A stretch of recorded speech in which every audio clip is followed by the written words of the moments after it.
Alright, welcome to another episode of Midnight Madness with Johnny Midnight. I'm going to be doing a little grind here for Nova again. As you can see, I've gotten up to 34 million. I got my 5 stars coming back now. I'm going to be running a little bit of arena. Getting some more scores going.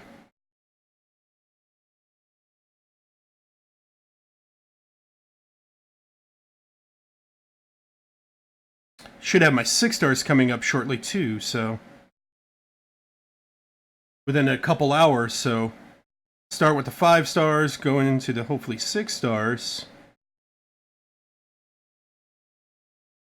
And with that, I should be at over 40 million.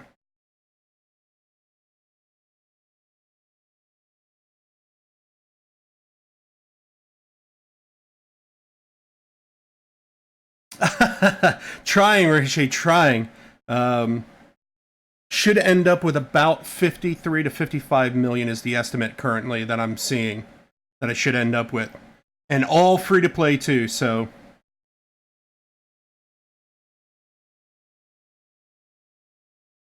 Oops. Oh, come on. One mistake of my thumb. Whoop, whoop.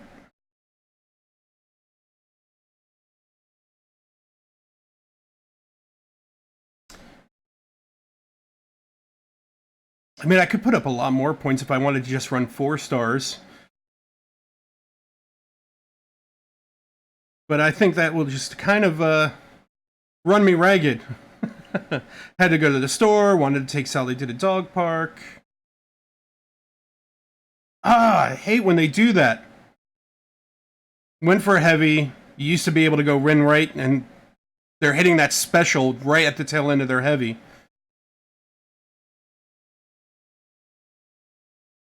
Just because it's arena, I'm trying to get it done as fast as possible.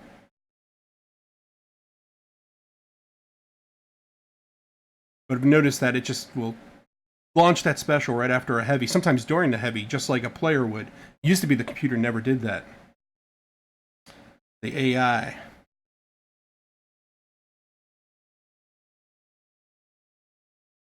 I'm finding it more and more often, and I have to kind of compensate for that with my playstyle. Let's just do that.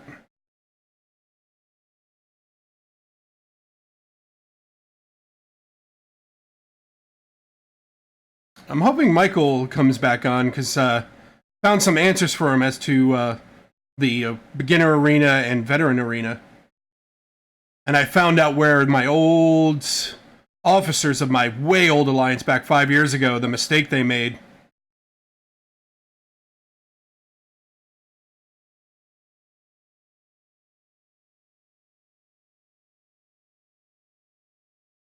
But yeah, he should only have about 4 days left on his beginner.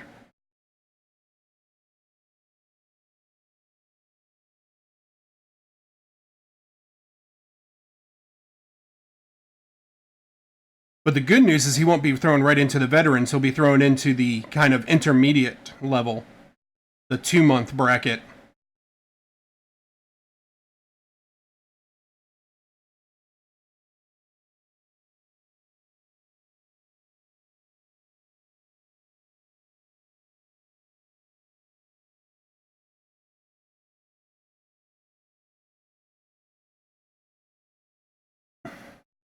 I'm also testing out the system. I was streaming yesterday at 1080. I bumped it up to 1440, trying to see how well it handles. Right now, I'm only using about 5.5% of my CPU, which is good.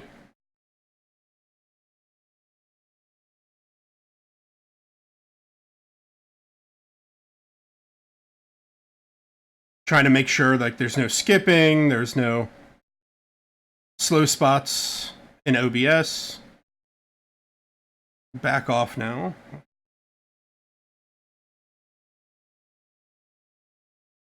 Start paying attention to my fight as opposed to the quality of the stream.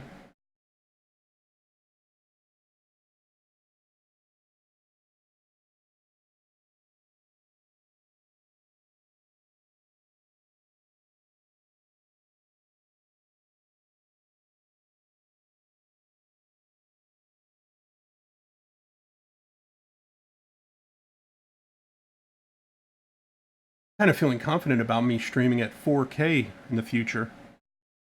Yeah.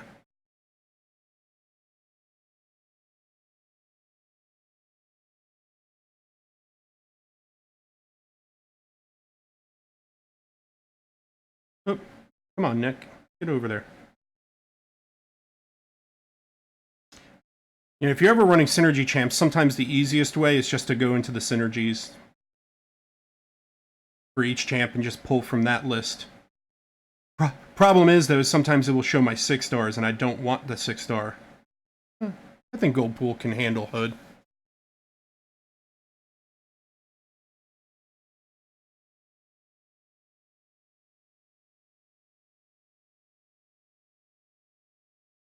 First whale problems, I guess you can say. Having too big of a roster of 6 stars.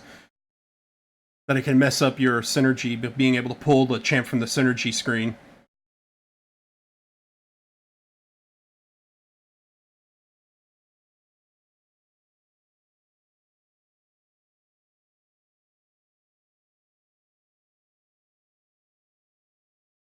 Boom, boom, boom, boom, boom, boom. Alright, go back into him. Come on, back out, back out.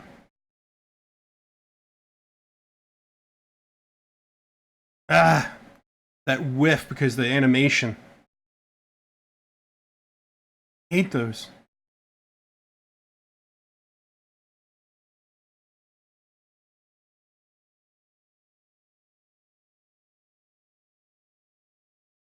Getting a little better playing with the sound being a little bit off.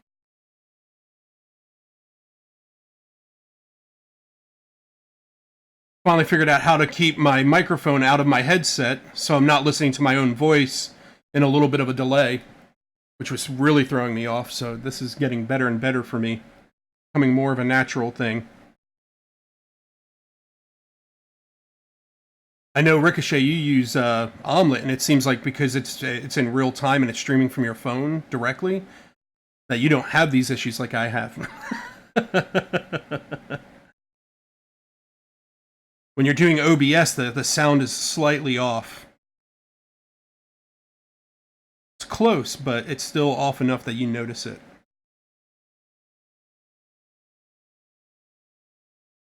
There you are, Sabertooth. I agree. Backwards synergies and synergies that work with only one character, one direction. I agree. That would be amazing because then it can open it up your ability to make a selection a little bit faster. A lot of this was just me playing around and learning who gave me the highest PI power index for each character. Hero rating, PI, they're pretty much the same. But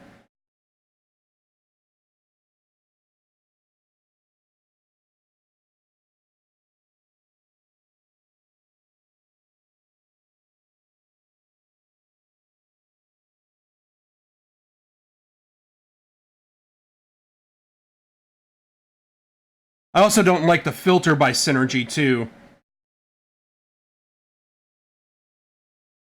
It doesn't seem to filter correctly yet.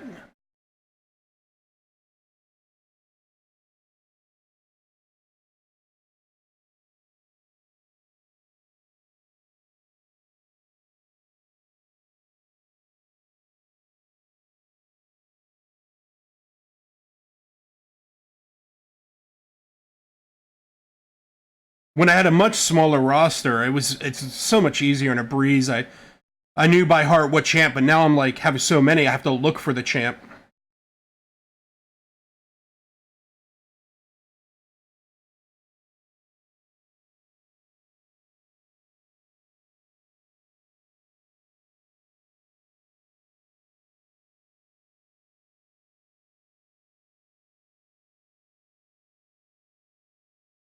There we go. Of course, death spores are going to take a long time. They're going to take pretty much forever.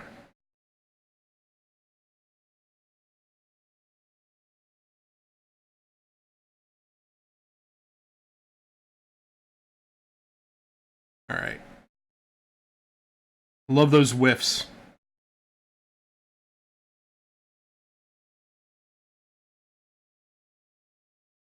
Don't want to risk it too much. Ah, missed the parry. Wanted to back up and then hit block, but I was getting hit because I was still in the animations of the backdraft.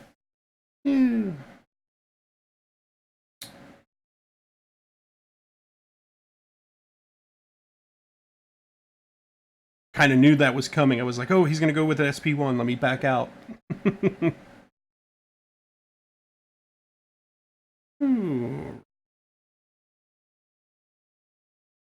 to Synergy window. Proxima. Boom. I mean, some people just go with all their R5s. They don't take the time. I just like to get the little bit amount of bonuses out of the points. It's just a preference thing for me. I don't run Suicide, so it puts me a little bit of a handicap. What the heck does Synergy Filter even do? That's a good question. From what I can tell, is it lines up with synergies, but like what champs at the top have the synergies, but it really doesn't seem to work. I can't make heads or tails of how to make it work. On the next one, I'll kind of show you.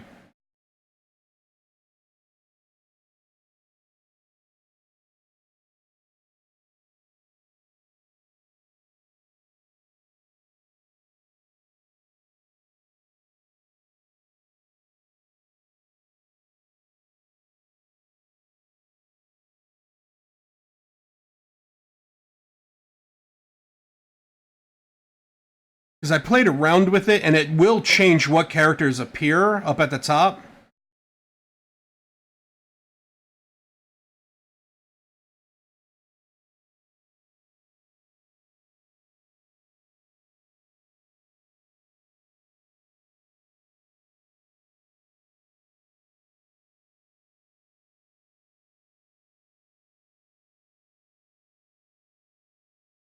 But it's not like the best synergy for your team or the one that you're looking up, so like you might have a character that has multiple synergies.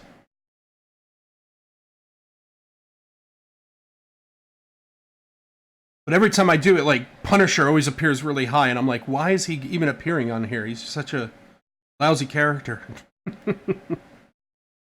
Really, the only ones that I use him for is either Punisher, 2099, and Rhino. Oh, come on, load screen.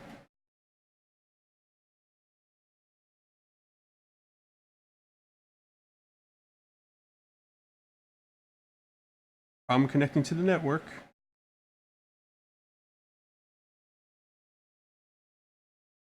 Come on.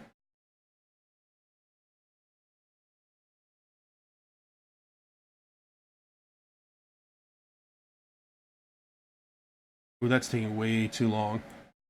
We're gonna do that.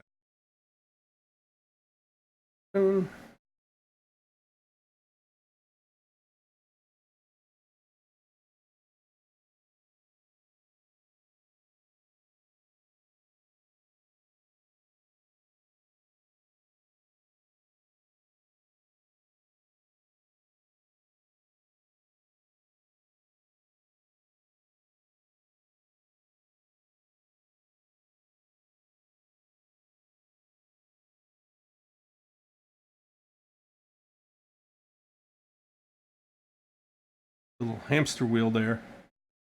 Come on. Come on. There we go. Alrighty.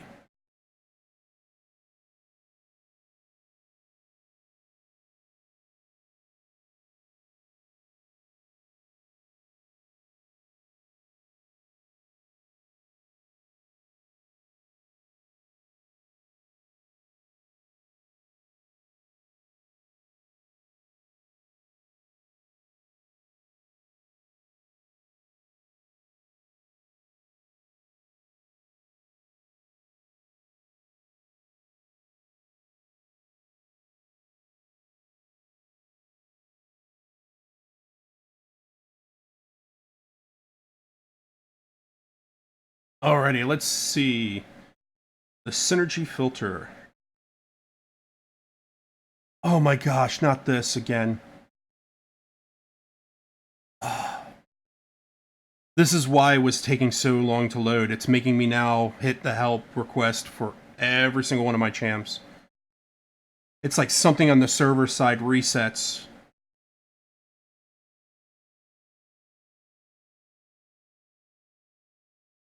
Every single one of my champs that were sitting there in cooldown.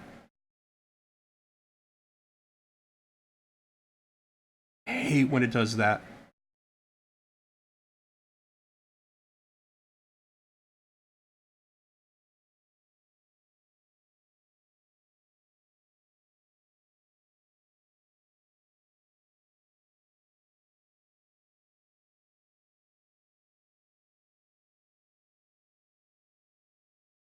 This issue started up again. Like it used to be fine, but every 2 or 3 months this issue pops up.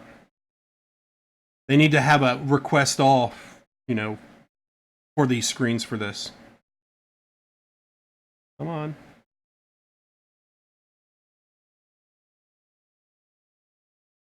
Just like you can't... I'm trying to do multiples and you can't even do multiples. It's like one at a time. It's like... You can't just go down a list and go boom, boom, boom, boom, boom. Seriously. All the 5 stars.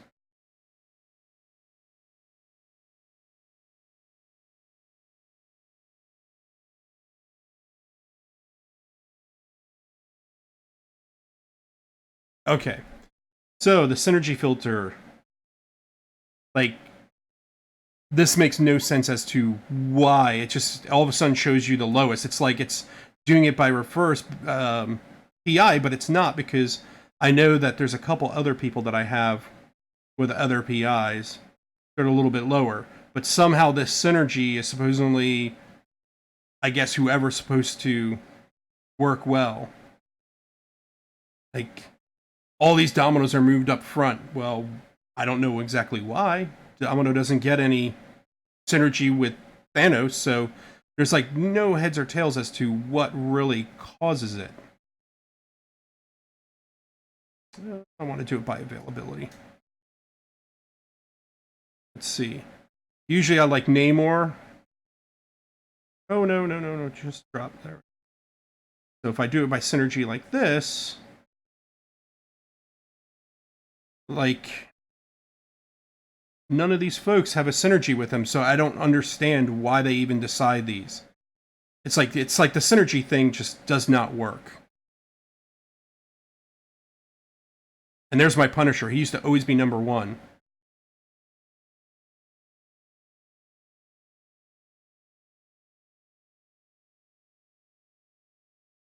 It's like they really need to like either come out with an instruction manual. Does Squirrel Girl have it with Thanos? Not to my knowledge. But we can check that out. Nope. Because, like, Thanos, it's the Hulk. Like, the only thing she really has... yeah, it's just all 4 stars, so... It's not the strength of the team or what could give the best synergy. I can't really figure it out, but the champions will change slightly, but it seems to be based off of what your current inventory is, but there's nothing that makes sense. It's probably the most useless thing since Alliance bases.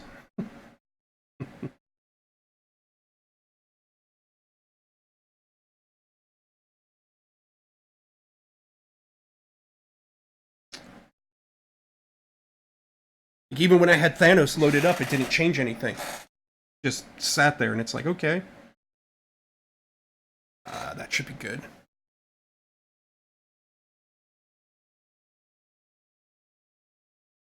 Yeah, it should look at your current team setup, and then pick what synergies would work best with a team, or give you the most PI, based on your current team setup. But even when you have a champ loaded up, and if you turn it off and then turn it back on, nothing happens. It's the same people that are up at the top. And it always loads up your 4 stars, which makes no sense at the highest part when you first do it. And then you reverse it.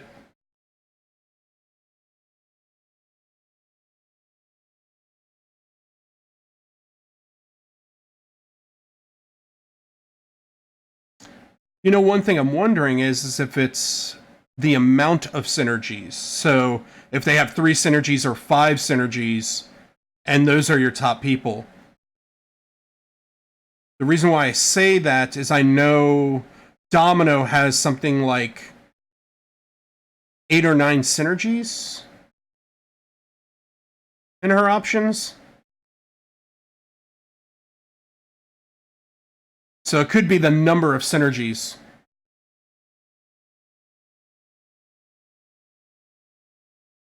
But that would be absolutely useless.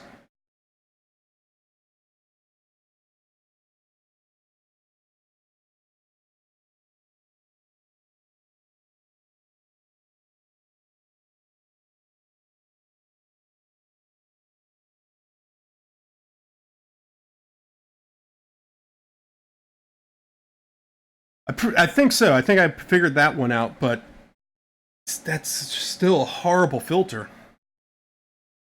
Just because somebody has 9 synergies doesn't mean that they're going to help you in any way. It doesn't really help you in making a selection of a champ. But oh well. Let's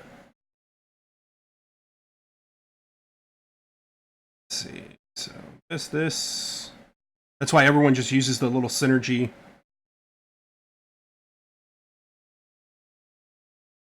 I mean, it should run with also availability, my personal standpoint.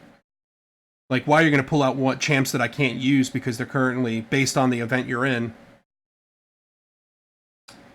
Ooh, this is going to be interesting.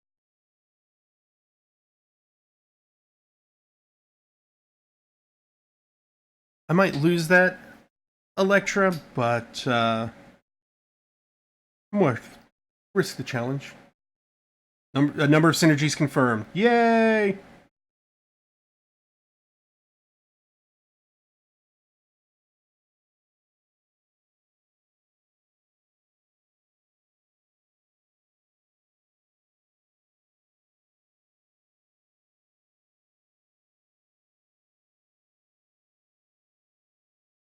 It's still pretty pointless. Because how many times are you like, oh, well, I want to know who has 9 synergies?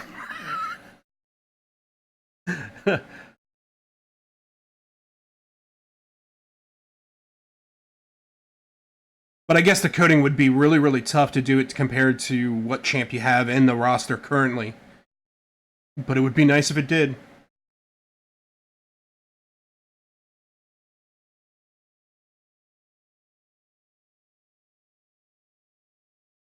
Oh, he went unblockable. My bad.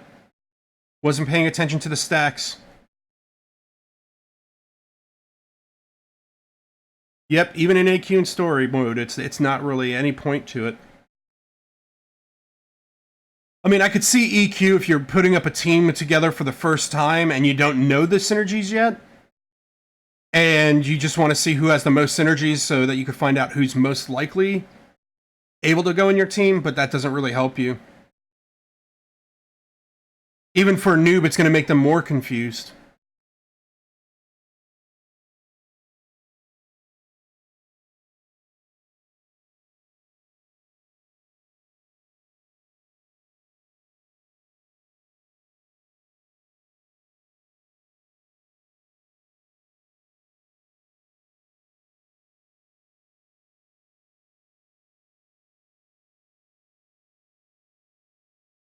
There was a time I used to rank based off of synergies too, of what teams that I like to use together. Oh my gosh, this is slow.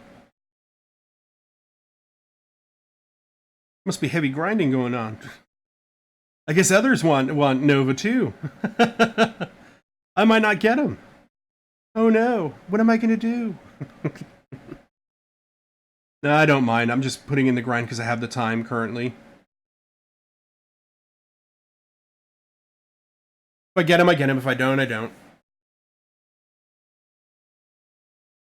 Oh my gosh, yes. I'm so looking forward to that hero rating going to be the default. And that prestige is going to be now known.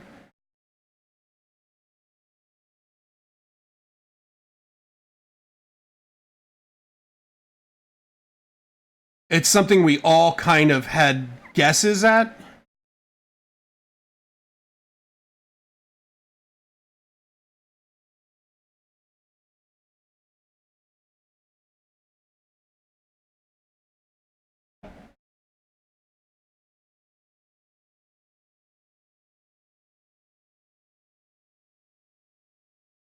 Just like my gold pool, I've been slowly increasing his SIGs level because he's got a pretty high prestige. I just don't want to really waste the T5B or the T2 Alpha to get him up to R4 and then R5.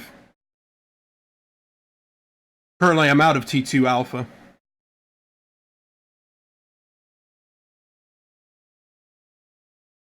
I think, what is it? Is it tonight or tomorrow night we'll get another T2 Alpha for free from the calendar. So I'm looking forward to that.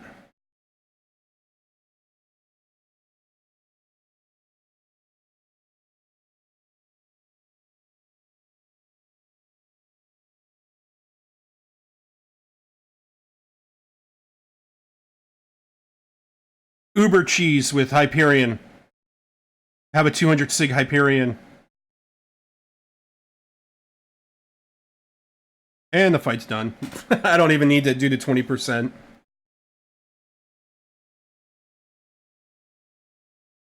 You just heavy, get enough Furies, and then launch that special 3, and the fight's done.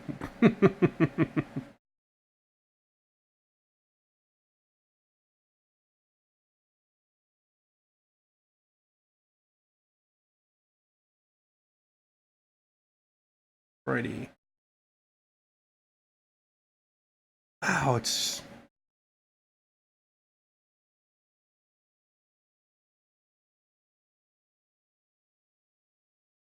I hit the help for Sentinel, and it's still waiting. Oh, there comes Kabam's new logo right there in the corner.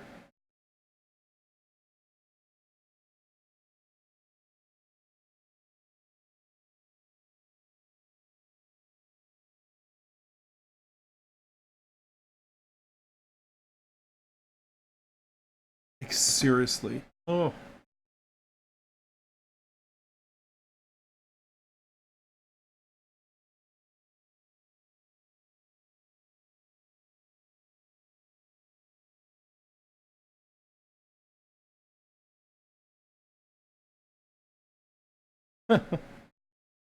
There it finally went. Oh. Started checking my other phone. Yes, I have 2 phones, but one is hooked up to my service provider, and one is one that I had purchased. So I have an iPhone XS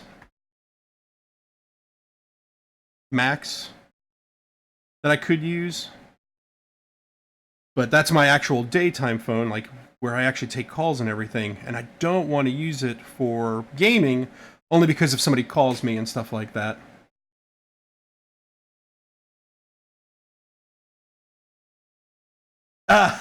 Thank you, Ricochet. You know, I don't want to like do too much in the beatdown and use Ilac's thing to hit his people sometimes. Because I mean, I respect Ilac so much that I don't want to kind of like be like, hey, hey, hey.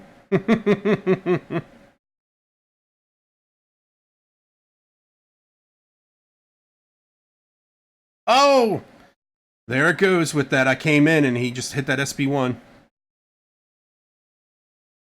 Yep, I knew that was coming. Ah. Well, I had an interview yesterday with Lowe's, which was good. I used to work at Home Depot for 5 years from 19 to 24 was my age when I used to work there.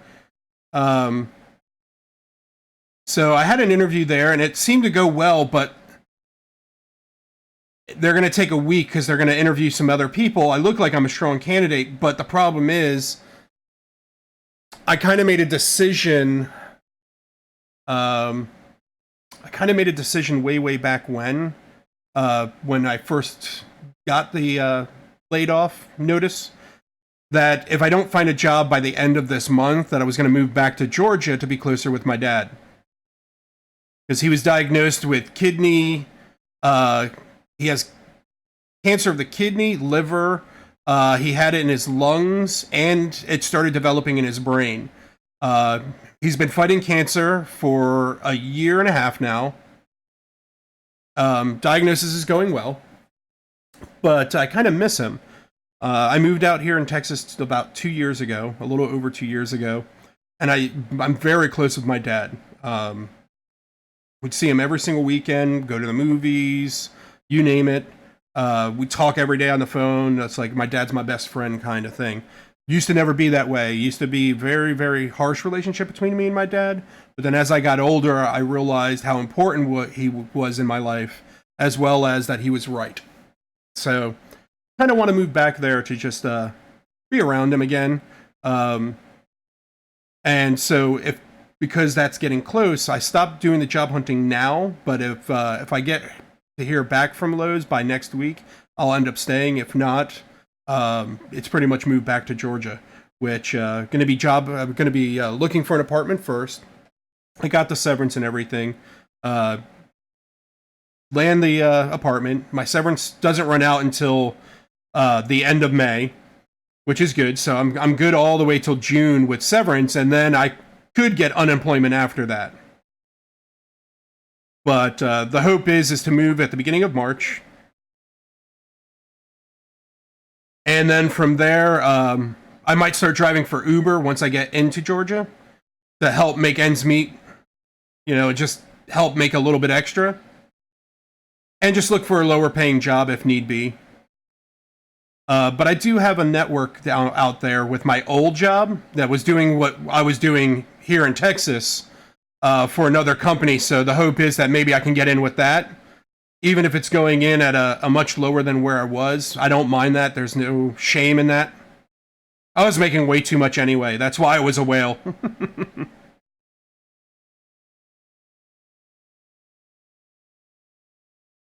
Yes, it's a nice, hefty severance. You want to do some dungeons on stream? Oh my gosh, but I really need to get through this. Maybe later, but not now. I want to get that 55 million. I need to get Nova. I want to hit 2 million.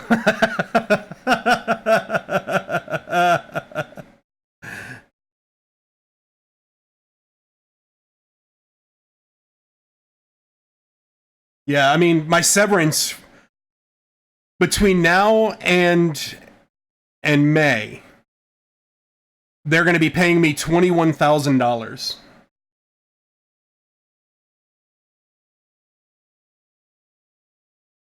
Like, literally, this is my first day that I would be actually Monday is my first day technically earning severance. I was still on the books up until Friday because they had to burn my vacation time and sick time. Nova, I'm so close. Like, I think that was the last fight. Nope. I'll show you. Like, I am so close. I'm 9,000 away from hitting the 2 million mark.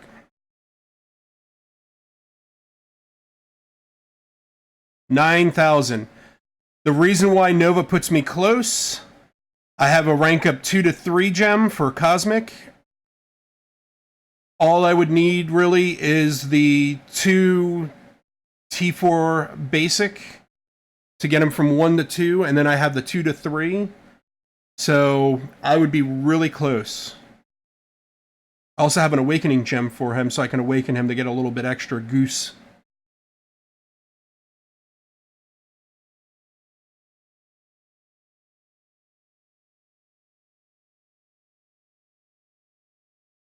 But yeah, I'm at 1,991,442.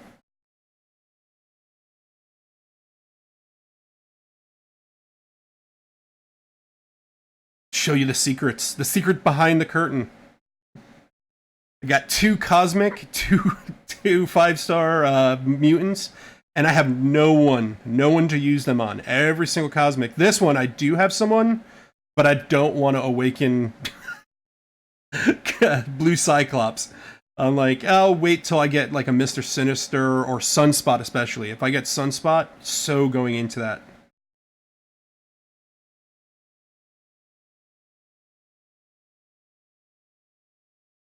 Oh, wrong button.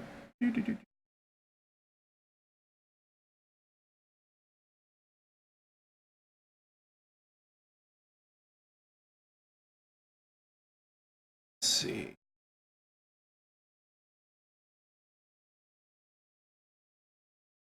This is my R4s now.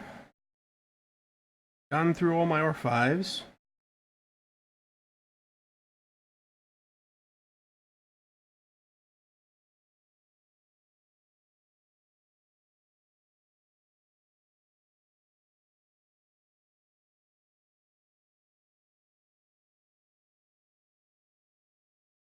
That's the only main reason why I'm trying so hard for Novus, because I was like, hey, I can actually do it now. I have the time. I have the roster.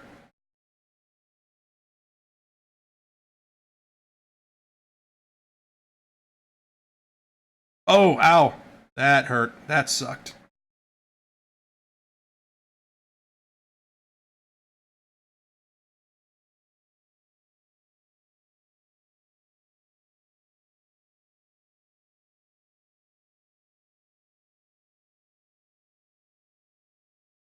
Eat that. Wanted to get the bleed on him.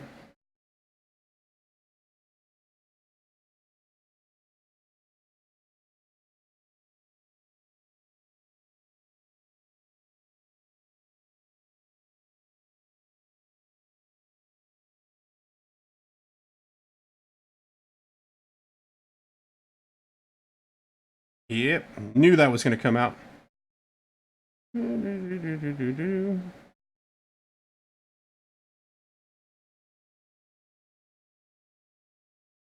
Wasn't for that SP3, but he was way up there. And he clipped me on that dodge back.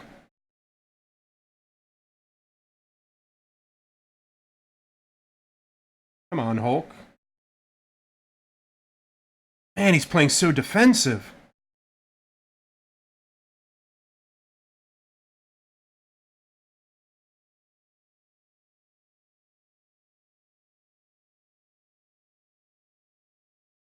Dude, oh, I wish I had Sunspot.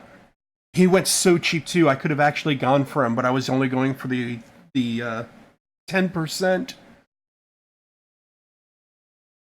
He went so low, and now everyone's like, "Oh, he's so awesome."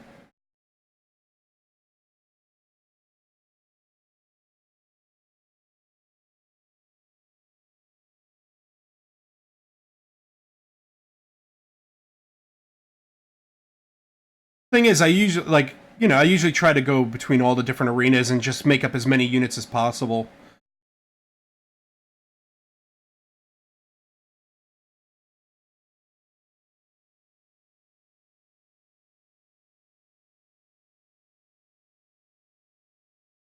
But I'm now putting up about 7.6 million per turn of all my 5 stars and 6 stars. That I might be able to start putting up well into the almost 40s without even using any units or boosts. So I might start trying to go for the new 5-star featured and put up 40 and see if I can get him. If I don't, I don't. Like, just don't really sweat it. If somebody goes for like 60 or 70 mil, no big deal.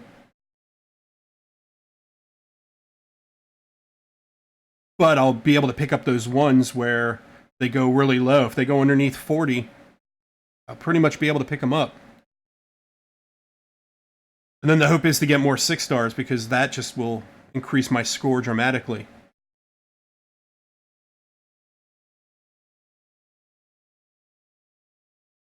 Let's see. Well, yep, that's pretty much what...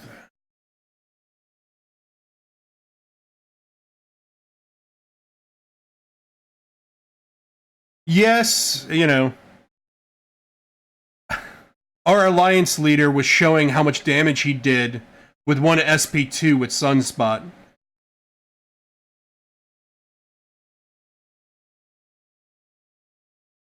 It kind of made me a little jelly on the inside.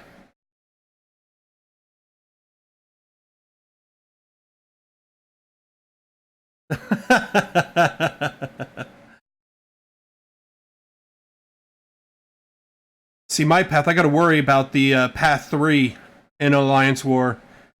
Because depending on who we face, though we're in the lower map right now, so that Psychic Thorns isn't as bad in the lower, but once we get up in the higher map, oh man, it takes so much damage off of you for each hit for physical. I'm just not patient enough with Omega Red, so I end up taking a lot of damage. Because you have to stick to mediums, heavies, or his specials in order to not take damage.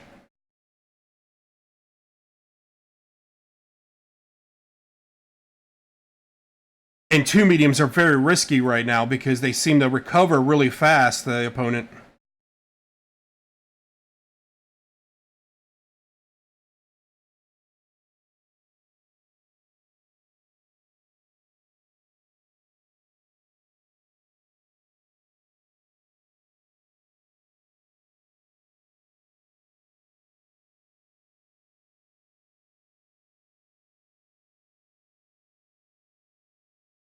Iron Man.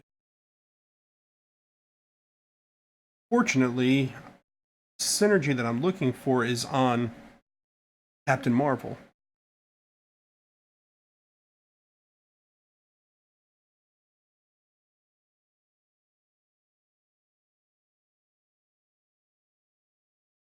Let's do that setup. Yes, my Havoc is on defense.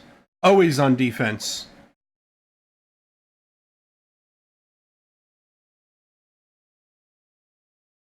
Havoc thing, the Wasp currently, because my 6-star Wasp is Awaken. Void and Domino.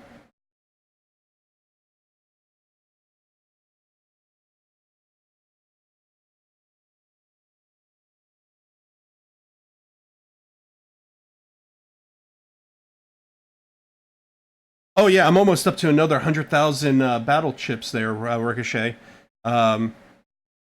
Hopefully get some more units too.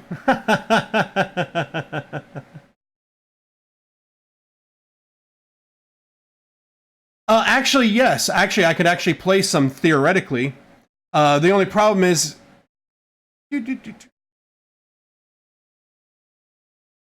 Hold on one sec. Yeah, there's a thing I'm already a part of. Let me... Real quick. I actually have Pretzel, so...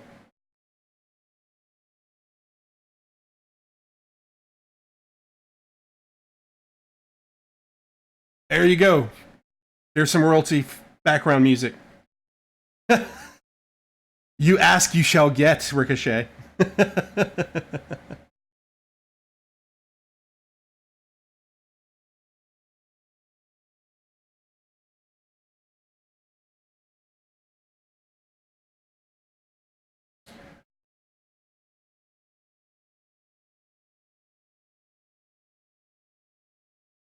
Oh, just paying attention to this OBS screen, not my phone.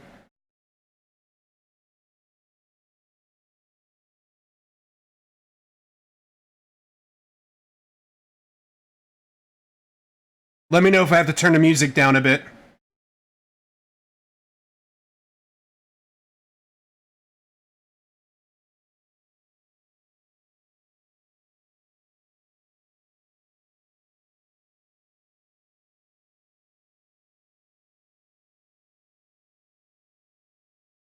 Oh, I think I'm going to want to add this one to my playlist, too.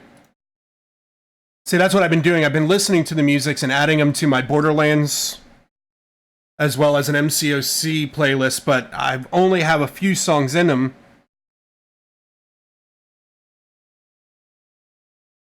Oh, it isn't coming through.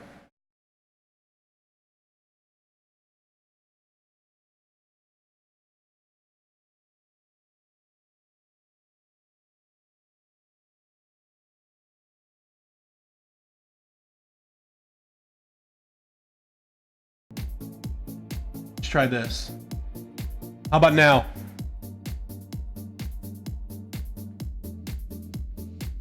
My desktop was set to default, which is the default for my system.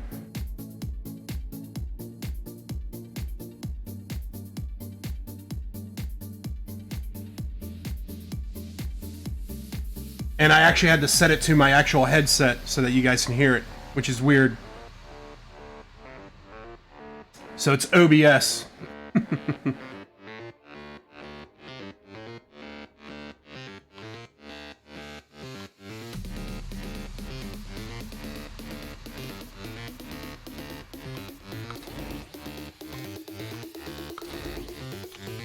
Yeah, this is where it does that 6-star juggernaut, and I want the 5-star one. Let me know if it's too loud.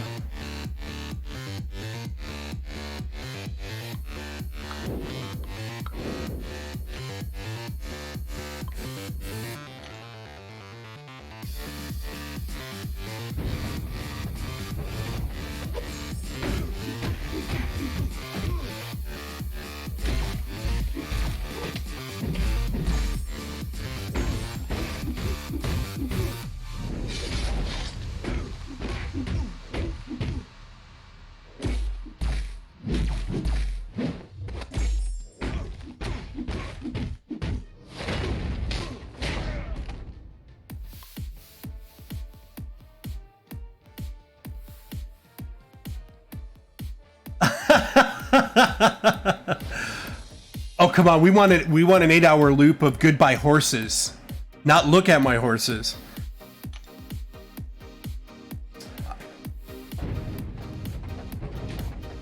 Yeah, I picked up my 1080p cam so that I could start doing camera, but I want to get a green screen. There's so many wants that I have. I want to get a Stream Deck XL.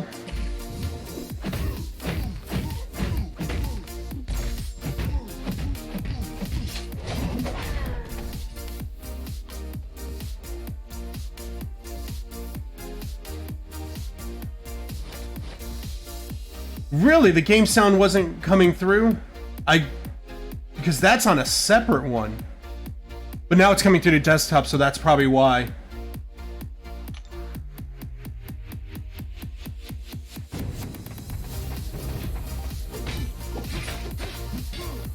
Because when I listened to the playback on YouTube, I could hear the sounds, which was weird.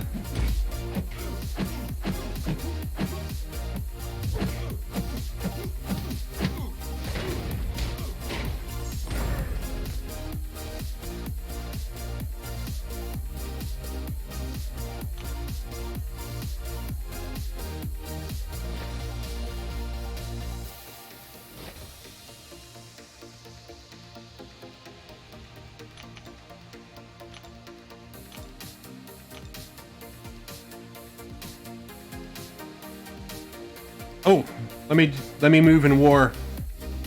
Come on. There we go. See if they left me path 3. Yep. So a 6-star and then Ghost Rider.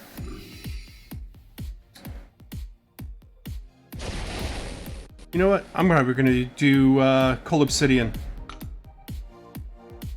I'll take damage from doing the hits, but his special one will give me health back.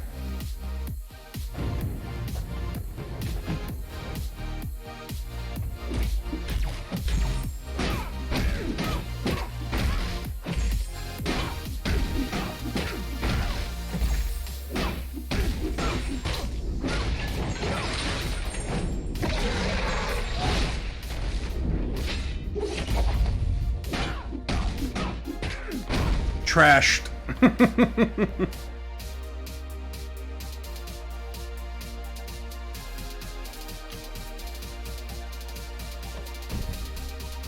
All right. Made my move.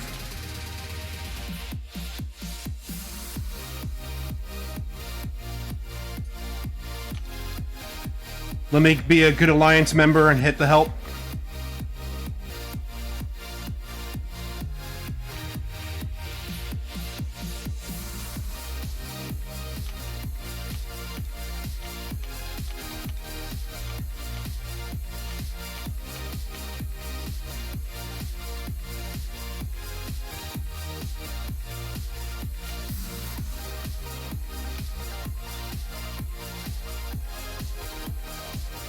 Yes, actually, Pretzels is probably one of the top royalty-free stations out there. Like, I have no complaints with it. I actually bought the subscription for them for the whole year.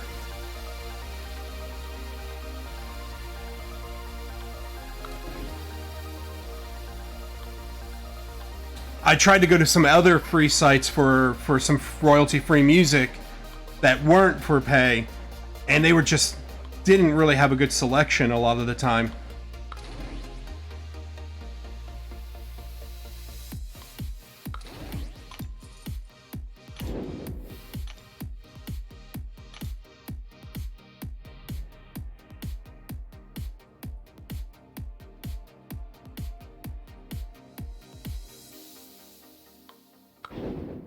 It's like I do got to pick up some rock ones to throw in there. I'm right now on the techno channel, really.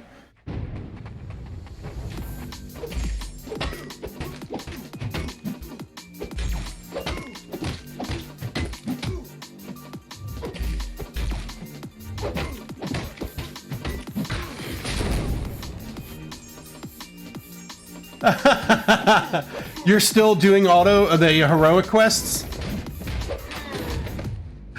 Dude, I'm already completed beginner all the way through to uncollected. Like, I have nothing to do except for that the New Year event for the Chinese New Year. I'll have to start doing paths in 6.4, or sorry, 6.2 and try to 100% it.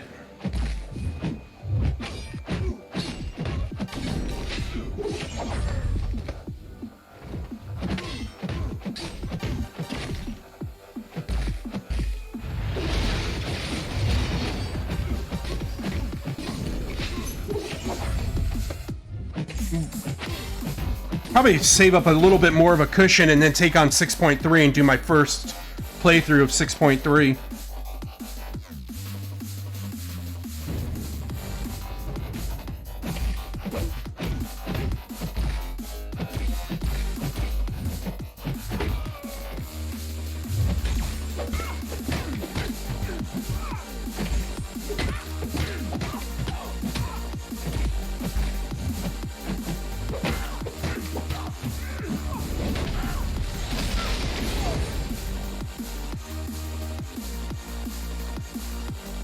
Oh, well, hold on.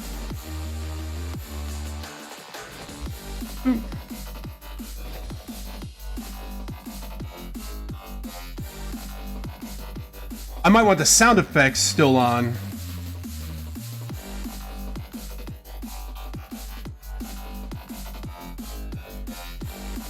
I definitely want to turn off the game music, though.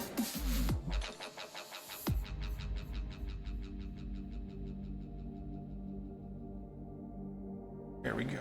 Lower that a bit.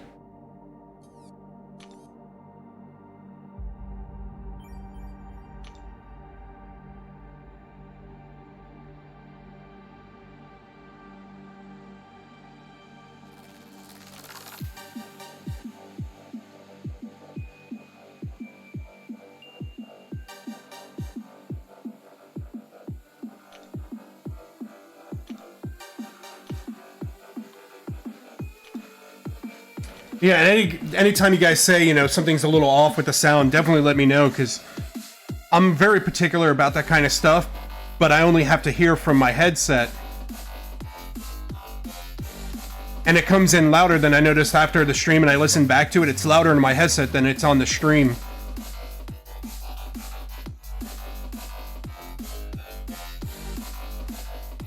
Okay.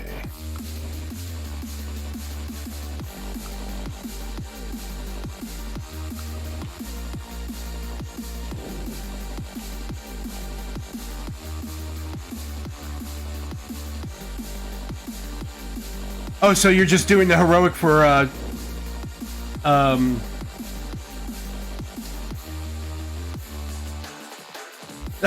You're picky, Ricochet. So you're 100% with everything as well. So you're just doing the heroic just to, get potions and revives if you see them. Unfortunately, I have other things that I can be doing in the game for EQ.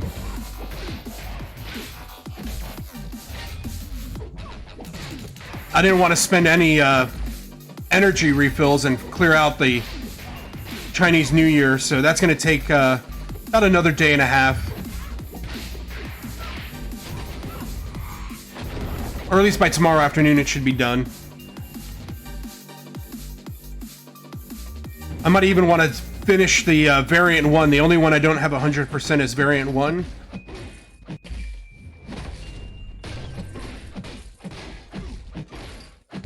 And start trying to tackle that.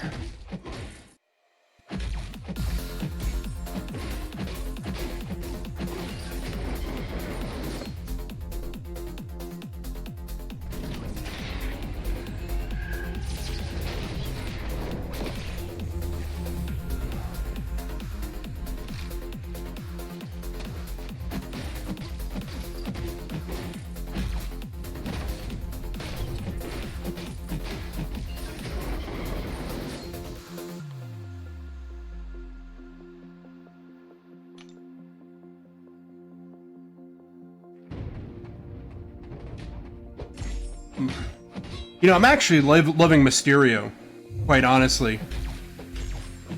I need to get him as a 5-star. I have him as a 6-star. Oh. Alright, I need to take my dog out real quick. She's begging me to go tinkle, so I'll leave the music on. I'll be right back in about... I wouldn't say more than 30 seconds.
Alrighty, I'm back. Have the best dog in the world. She'll let me know when she needs to go out.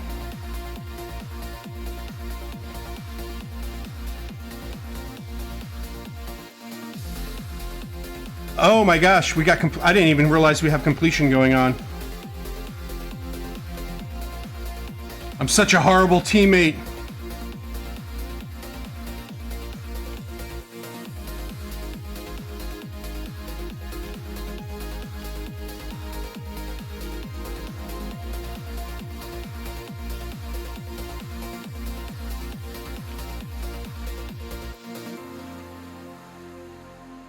Oh my gosh, yeah, look at that, horrible points. I'll put in some later on this evening. I'll get it, I have some revives to burn. Or refills to burn.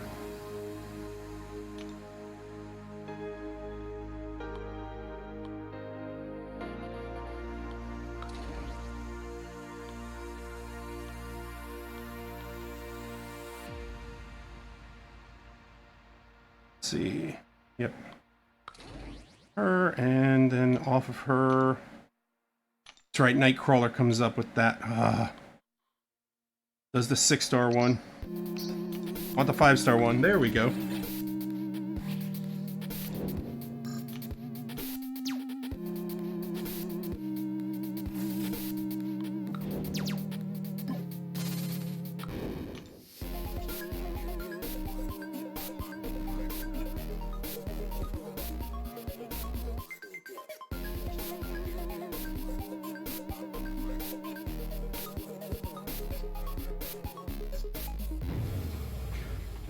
I mean, I only have to do about 5 times on, probably do uncollected final one 5 times, just to be a pain.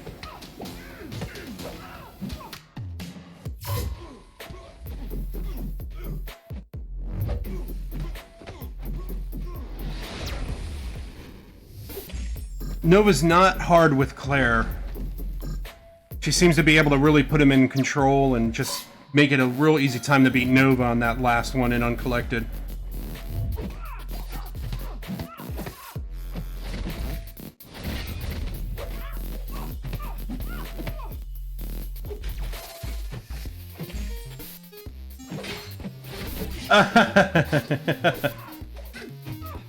Well, thank you. You're gonna give me this time. I know. I usually am in the the top 10 all the time for completion and stuff like that.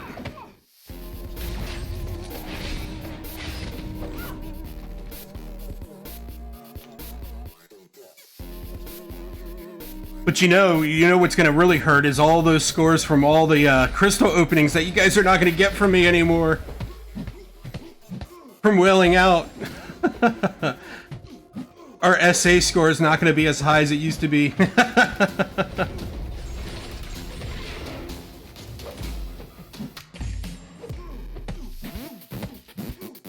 I mean, I'll still do openings here or there, though. Yes, man, Dr. Voodoo. Love that guy so much.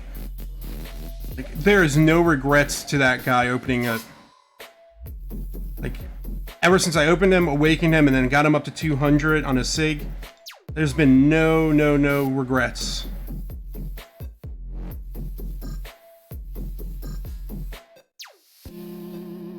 Let's see.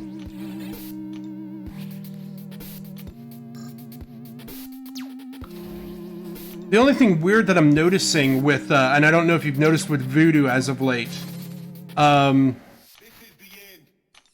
Voodoo isn't switching some of Angela's buffs to poisons anymore.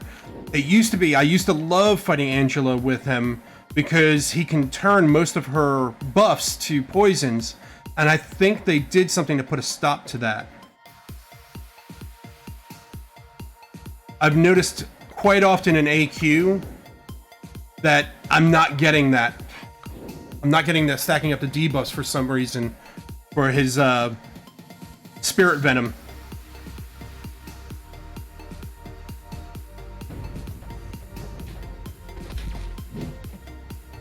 Whether something wasn't working right within our description, I've got to look at it again. But it looks like there's a ability decrease with the amount of buff she has on. That if she has more and more buffs, you have a less chance of converting them into that Spirit Venom. Or nullifying them. Oop, I gotta start paying attention here. This is Iron Man Infinity War, so...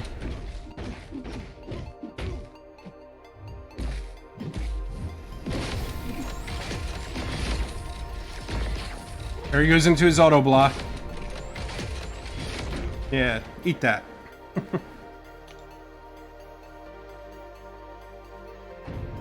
Yep, that's what I thought. I thought it was her SIG. It used to be, though, on day 5, I would still be able to get some off of her. But now it's like I hardly ever get it.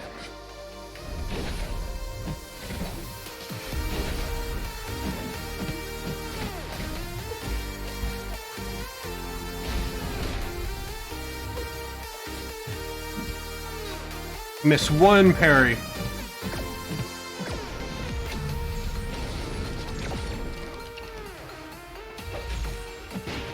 That.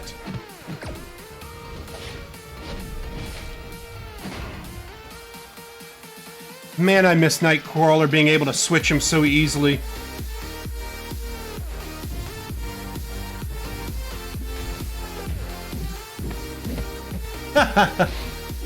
You're gonna do a little arena on your lunch break, Ricochet?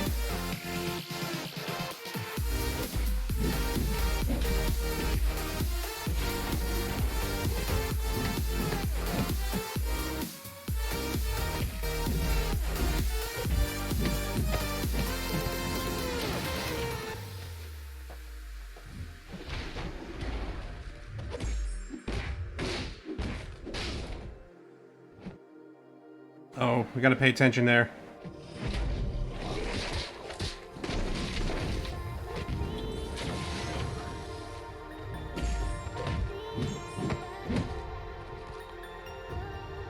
Well, the good news is that 1440 for the graphics, I'm hitting at 4.5 instead of the 3s with my CPU usage.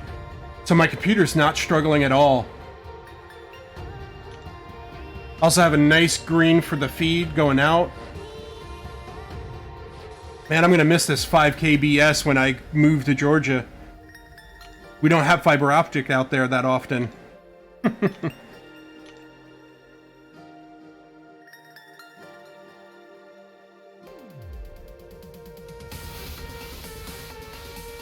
That's what I figured. I knew it had to be something with how the per buff. Just because if she only had like 1 or 2, the chances were high that I could convert them. But once she got like 4 or 5 or 6, it was just nigh impossible.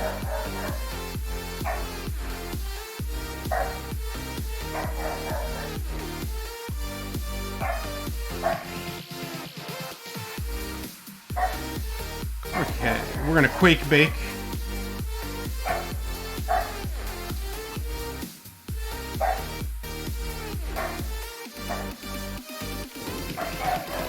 Oh, this might be a fun one.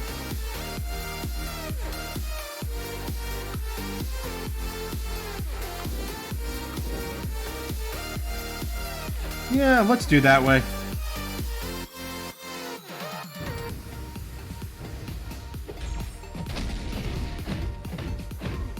Oh no, she's in already. She's probably just whining because she wants attention.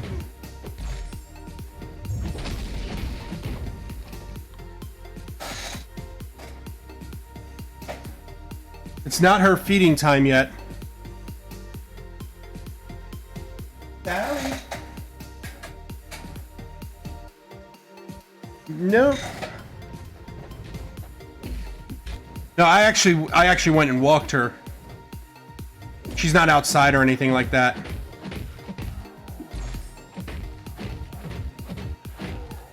It's most likely either somebody made sounds like slammed a door or something like that, and she'll bark at them. She's a little dachshund, so...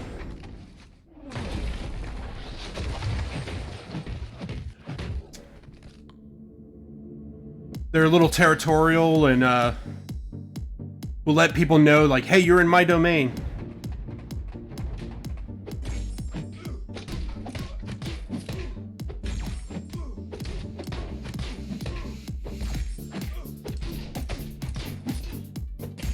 The apartments that I live at, some of the neighbors are, you know, really notorious for slamming doors and stuff like that, and that sets her off. Or if someone knocks on the door on the TV, oh, that will set her off. It's like, we don't even... doorbells, and I'm like, we don't even have a doorbell.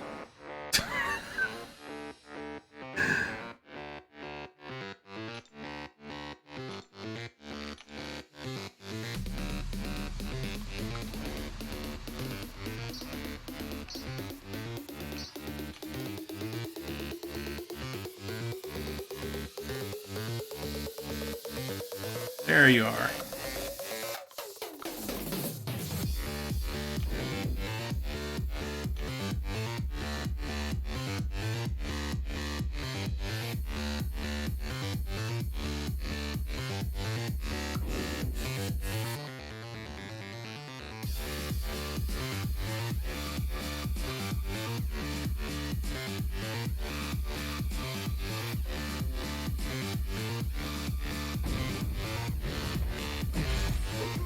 Let's see.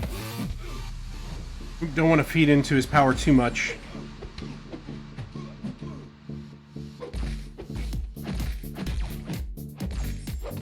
Though I do have the power drain. I would just really wish they would have amped up Winter Soldier's power drain just a little bit more.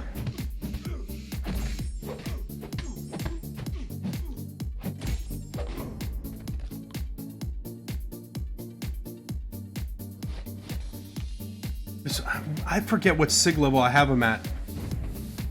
But I want to say it's like Yeah, 100, maybe 120. Back away, back away. There we go.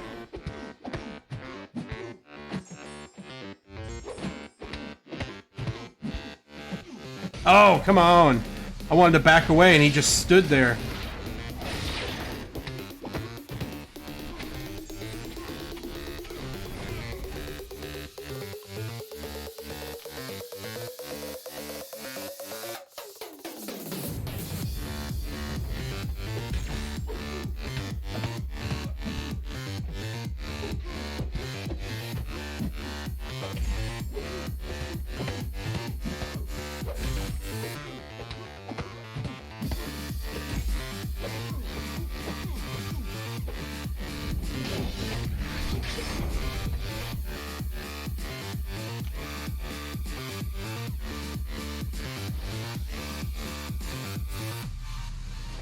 Oh, yeah, with the Killmonger synergy, like, Winter Soldier is outrageous.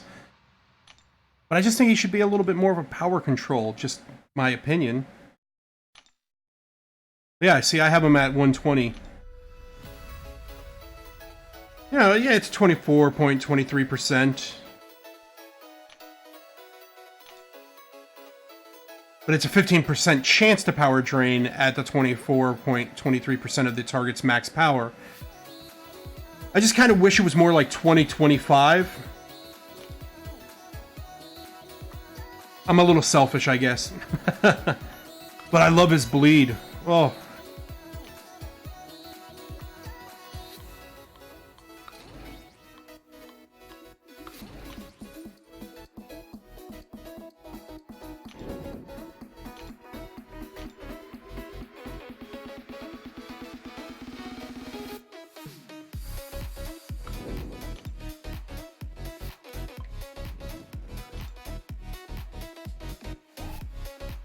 Come on. The 6-star should be coming off of cooldown soon.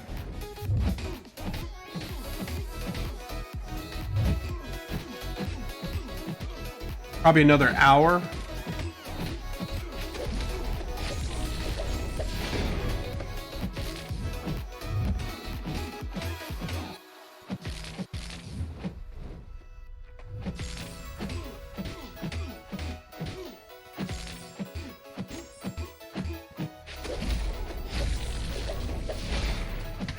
Ah!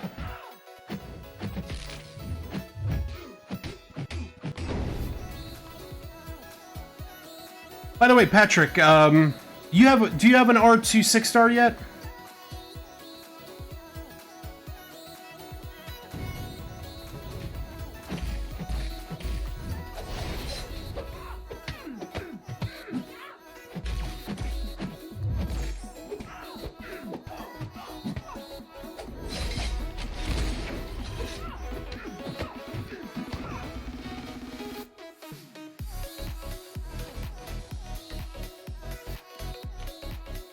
I was trying to look to see how many arena points an R2 6-star gets.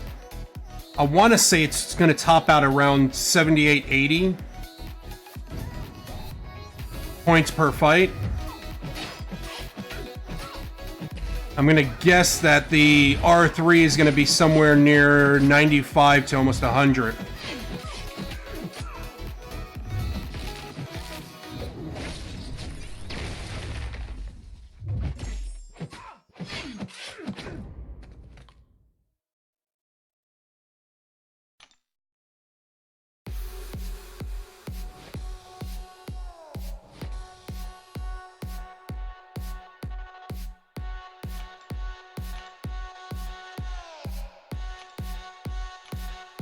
I mean, I'm really tempted to kind of take up Namor only because I do have the deep wounds set up.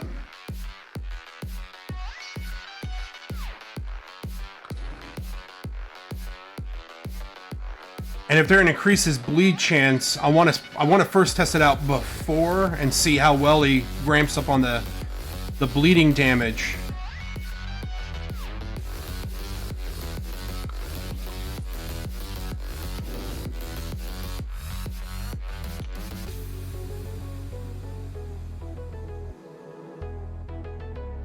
So I originally saying about it should be around 72 to probably 78.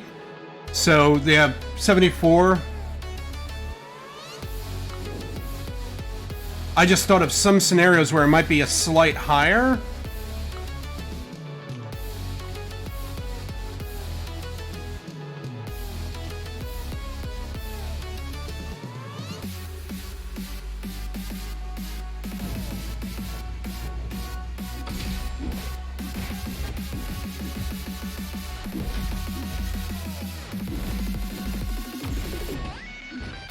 So 74 is around an R2 level.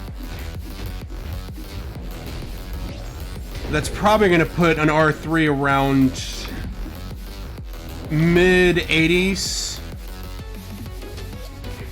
Not the 90.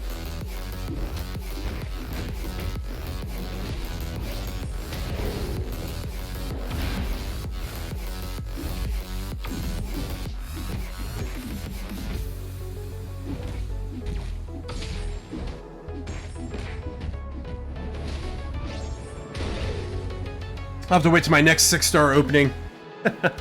See if I get another new champ. I want a new champ.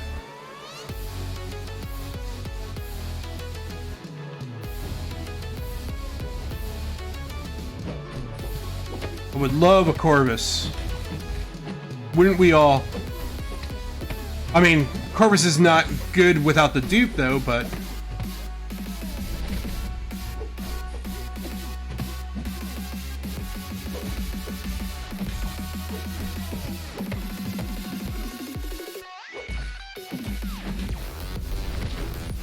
But if I do dupe anyone, I want to dupe my Aegon, my 6-star Aegon.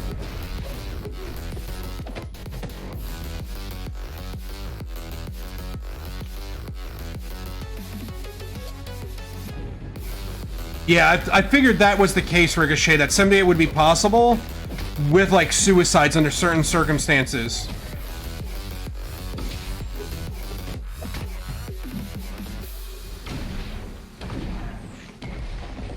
Yeah, I've gotten as high as 68 with some of my champs. Like, if they're in the 10,000 on their base to like the high 9,000s, you can sometimes get up to the 70 depending upon the matchup.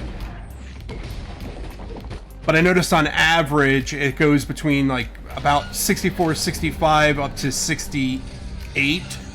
On average, I'm seeing about 66,000. Due to some of the lower numbers. Dude, I would love a Venom the Duck 6-star. Like, he'd be another good one.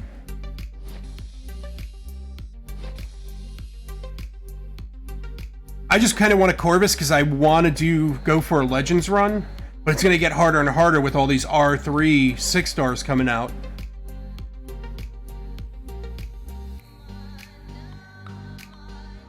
Especially now that, like, Abyss is out and people are just blowing through it. We already have somebody who 100%ed it. I'm like, man, this thing just came out Tuesday. So much for Kabam Mike saying that it's going to take about, you know, several months to years for somebody to do 100%.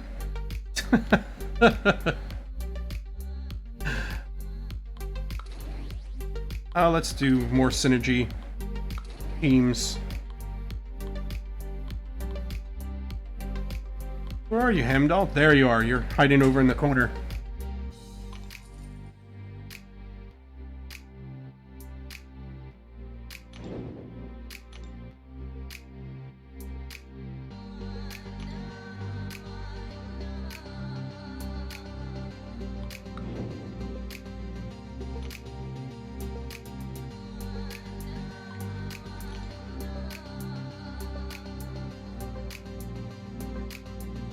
Hit that continue, it's just...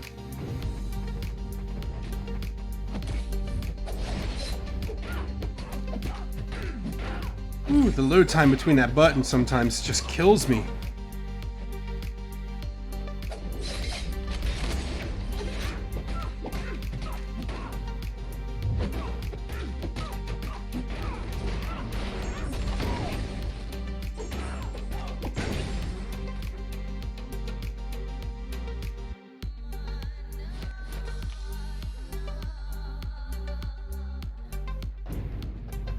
Alrighty, Hulk. I've even thought about R2ing my 6-star Rolk.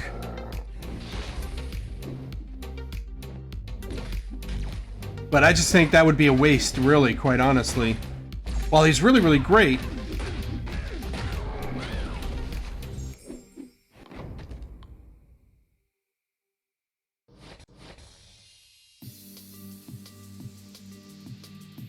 Yeah.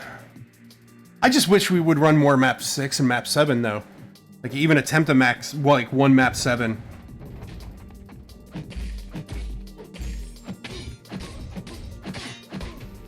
I definitely want more T2 alphas. Because I'm gonna need that in order to R4 all my 5 stars.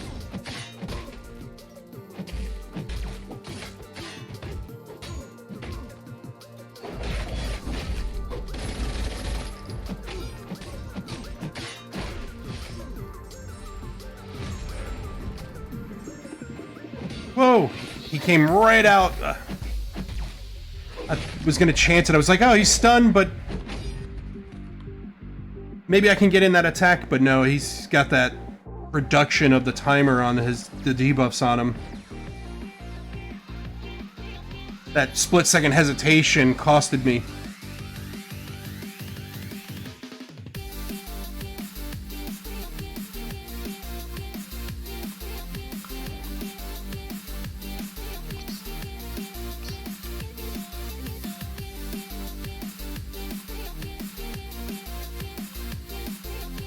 There she is.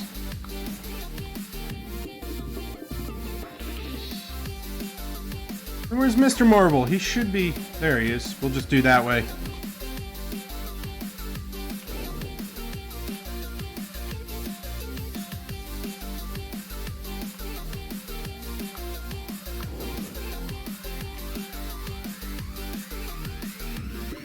Come on, I hit continue. Oh.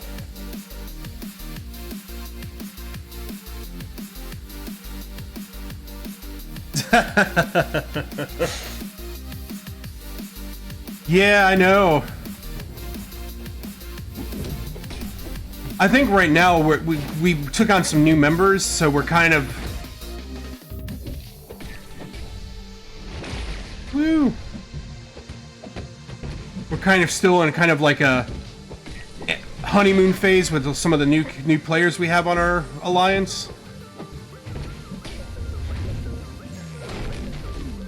But map 5 has become so passive with the way the AI plays. It's so super defensive. It's just really annoying.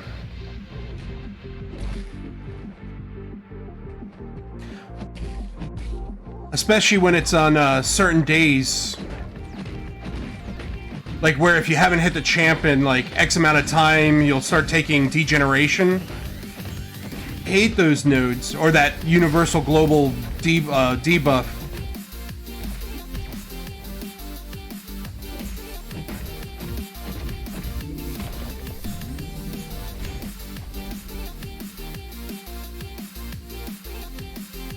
A lot of people are saying map 7 is easier than map 5 just due to the fact of how the AI plays.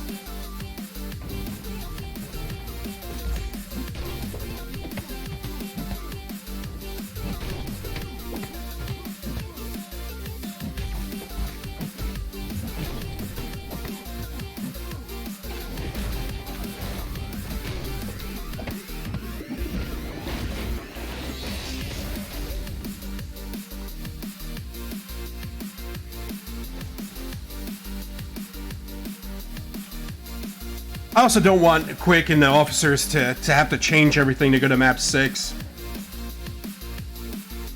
Because I know a lot of people don't want to do it. We usually run one BG that does it on one day.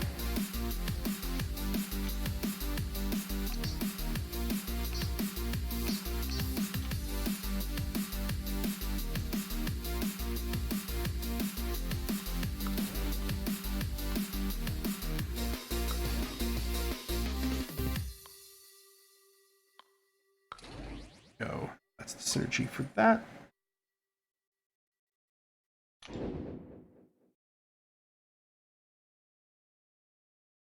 Now I don't have that problem, though. I don't have a job. So, I mean, next month, from the looks of things, because I'm going to probably be moving to Georgia, I'll just be boxing up stuff during the day. Do some apartment hunting for the first couple weeks, and then near the latter part of February, I'll actually start putting out resumes and applications in Georgia. So if I do it too soon, people will want interviews, and I don't want to be like, oh, well, I can't come for an interview. But telling people, hey, I'm moving at the beginning of March, by the time they contact me after the first week, it's going to be a 1 week wait to get that interview. So it's more likely for me to get interviews. So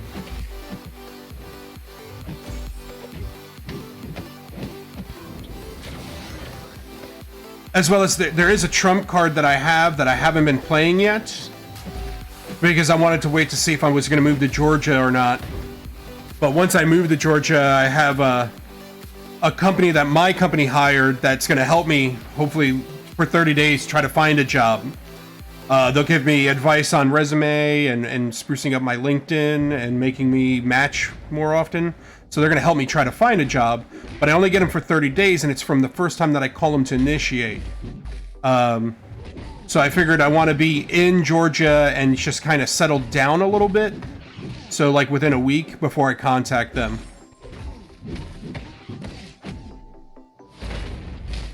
But until then, I have more than enough time to do that, you know, like a map 7 or a map 6 or anything like that.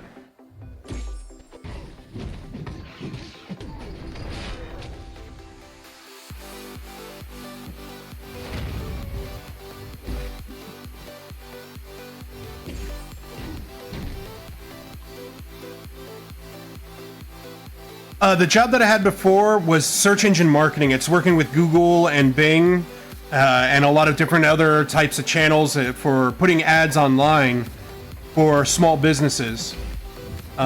Basically, I was in charge of a team that handled over 13,000 accounts across the United States, where we were handling a lot of their marketing and their advertising campaigns. Before that, I was actually one of the people who would manage those campaigns and make all the optimizations and changes to them. But when I started supervising, I was more supervising teams that were doing the work and helping them with any problems or issues, and the whole supervisor things where you got to keep track of their work and make sure they're hitting everything on time and the quality of their work. I kind of want to move back to just doing the work, actually building the campaigns, because that was my true love and passion. Being a supervisor's nice and all, the pay's nice, but I can make 20 grand less than what I was making. I could easily make like 55 to 60,000 a year and be happy, and work on some of these larger campaigns. The problem is that a lot of the big time companies that hire at that level, they want you to be able to use do bigger budgets, like where a company's spending 80, like one account is spending $80 million a year. They don't like people like me who did it for smaller companies and did larger portfolios, even though if you did it on that level, it kind of does help you out. As well as some of the lower ones, there's a lot of automation involved with it, and you kind of like have to tie your hands and work within those constraints, and a lot of the larger companies don't like that. So I have that stigmatism. So if I go to a larger company, I have to go to a smaller job and then build my way up and show them that I know what I'm doing, which I kind of know that's what's going to happen.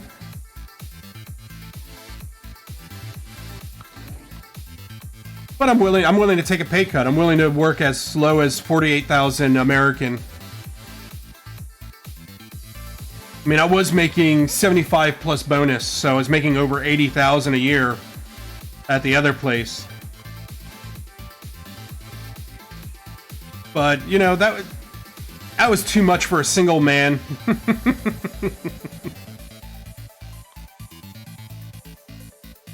Oh, there, I'm losing track.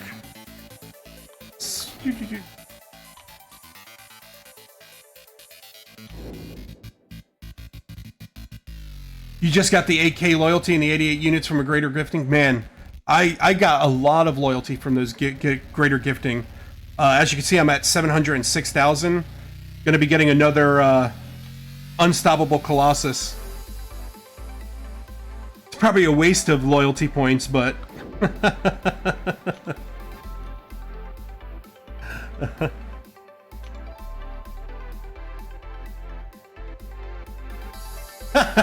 There's no such thing as too much. Well, it went into my habit of MCOC, so I'd beg to differ. If anything, losing the job and getting laid off kind of made me reprioritize things and get off of the whale spending. I was going a little heavy on there, so...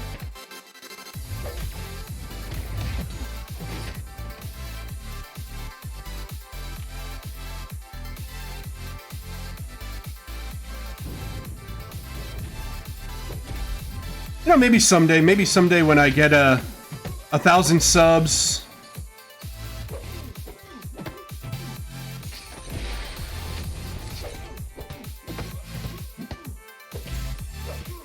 get 1,000 subs and get 4,000 and become monetized on YouTube, I'll start doing more crystal opening stuff.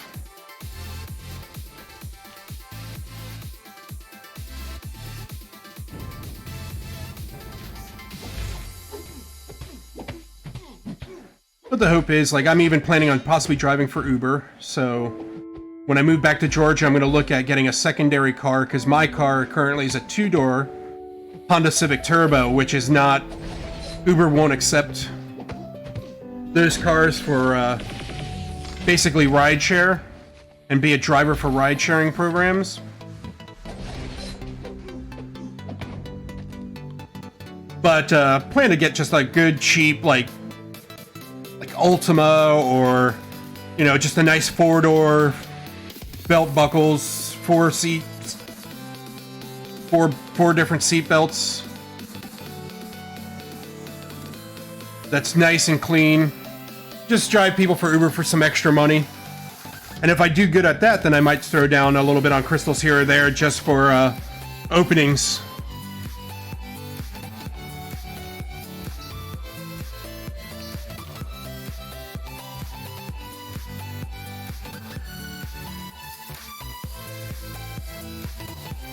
Let's see.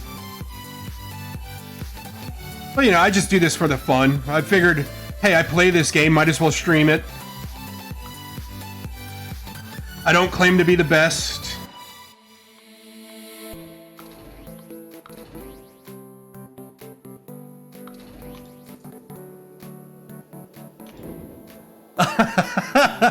Old Fords are okay and cheap. There's something we call that in America, and that's found on road dead. That's what Ford stands for. Like, old Fords are good and cheap, but the problem with Fords is not necessarily the gas mileage is there. To get cheap, you would have to do a Focus, which is nothing wrong with a Focus per se, but you could do a lot better with a 4-door, 4-cylinder Camry. Or even a Nissan Altima. Those are some of the top ones that get top ratings and top comfort levels for Uber.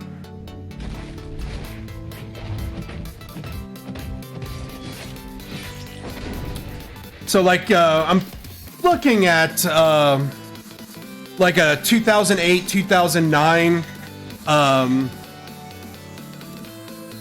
Like, I was looking at the Ultimas. And with one with like 160,000 miles, I can get it for like $3,000. $4,000. So if I take out $3,000 and just put it towards it, and then take out a loan for the extra 1,000, the payments are like $30 a month, which is nothing, quite honestly. That I'd only have to make literally $200 a month to pay for the insurance and the car from Ubering. So if I can make more than that, I can make 600 a month, 700 a month, maybe 1,000 a month to offset. That would be really nice to pull in some money. And really, your heavy days here in America is going to be Friday and Saturday nights, quite honestly. Working in the club industry and working for karaoke, those are always your big nights, as well as any huge event where it's like a college football or anything like that. And in Atlanta, soccer's big in Atlanta, actually. You know, what the world calls football. So you could just go in Atlanta and just drive people like 3-4 blocks and make $10 plus, you know, literally make $10 a trip, and then whatever, you know, gratuity on top of that. So you can really make some decent money. And then save up some to upgrade the car possibly, and then trade it in for something a little bit newer with less miles, and just kind of work my way into that. Just as a side job.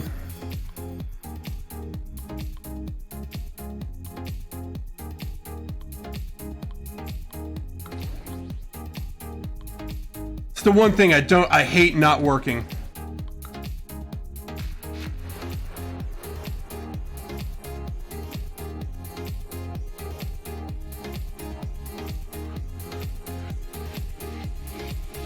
Who was it that I wanted to use on this? Pulling up a blank. It's Howard, that's right.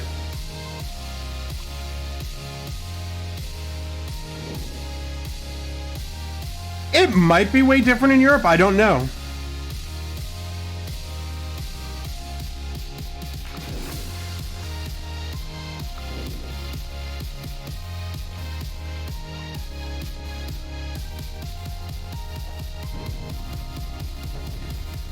I mean, I only stopped in Europe like a few times, and it was in London on layover when I was flying to India.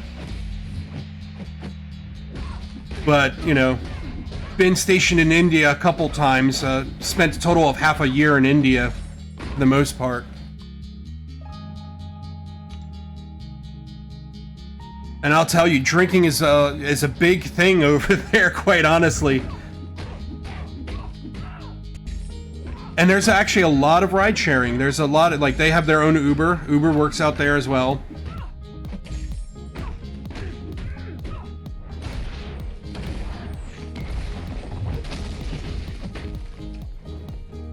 But I mean, you do get people who go to the like local pubs on a Monday through Friday, like a Monday through Thursday basis. But Atlanta's a party town, a party city.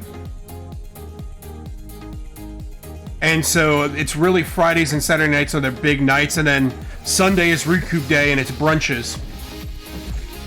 So Ricochet, I was laid off for a month and almost month and a half, almost 6 years ago, drove me nuts. Yeah, I mean, I think the thing that drives me nuts the most is the uncertainty level. Especially with dealing with potentially moving, because I kind of want to be back home in Georgia. And just not knowing what the future holds.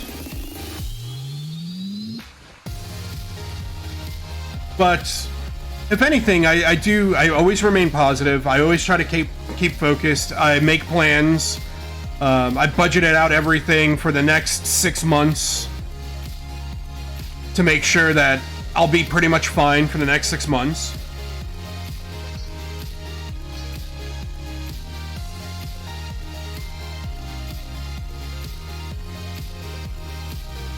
And like I say, I have like literally no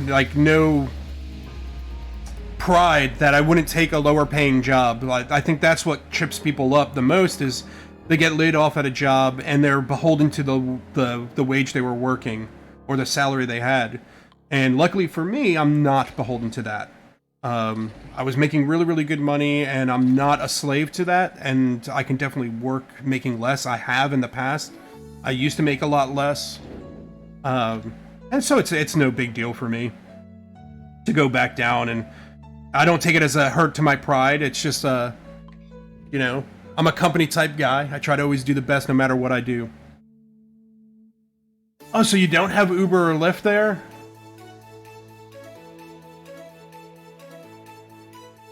Octavia and Fabia. I haven't heard of that.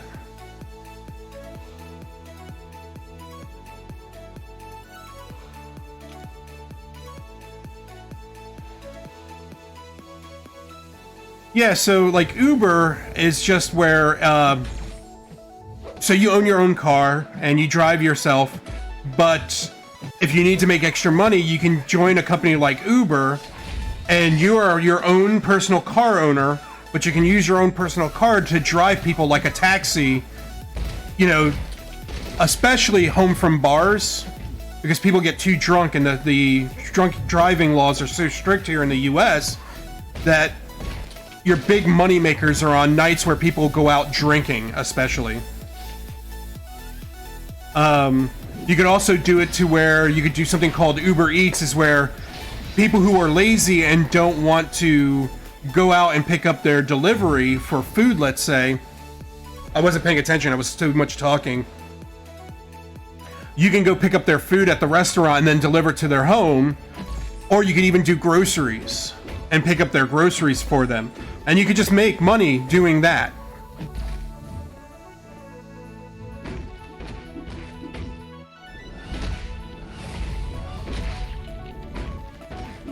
Well, that's good to hear, Ricochet. What do you do for a living, by the way?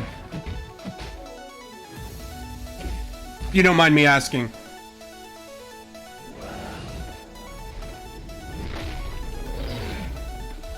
My career is just kind of cutthroat, and I know it's kind of getting to the point it's being cutthroat. So many small companies are trying to outsource a lot of the work to like India and the Philippines. So it's getting to where Americans are going to have to start cutting their wage in that particular search engine marketing industry.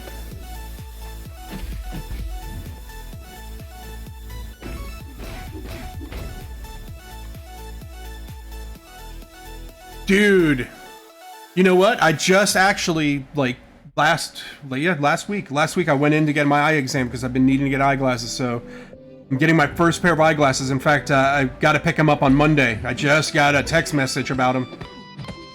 But yeah, so with that, the fact that you do eyeglasses, I guess it's, you had to go to school, trade.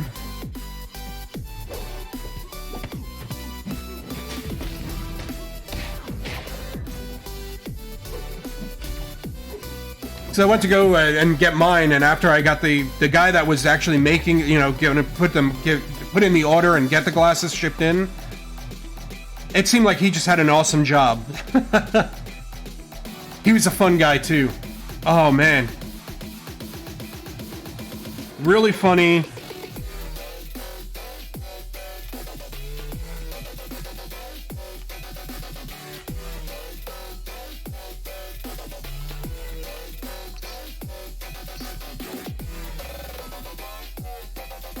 I mean, if I really wanted to, I could always fall back and just go back doing karaoke.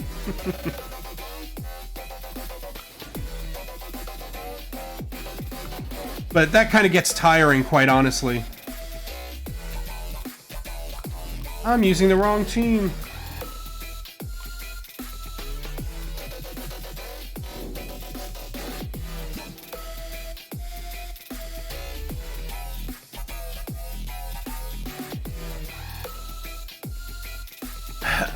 Yep.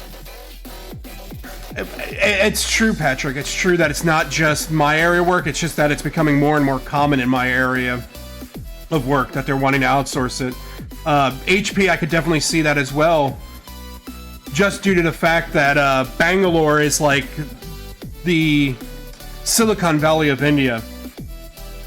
Apple's there, HP is there. There's a lot of companies that have moved and opened up headquarters there.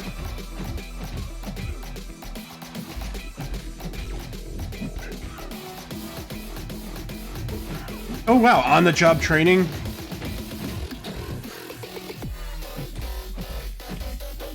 See, I wouldn't mind doing something like that where I apprenticed for a little bit.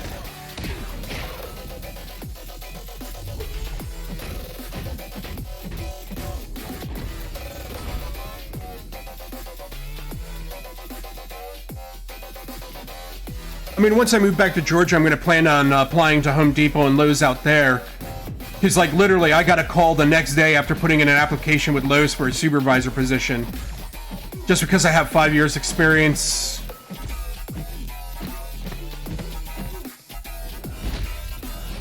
But with Uber, I might actually go for a sales position and work my way back up.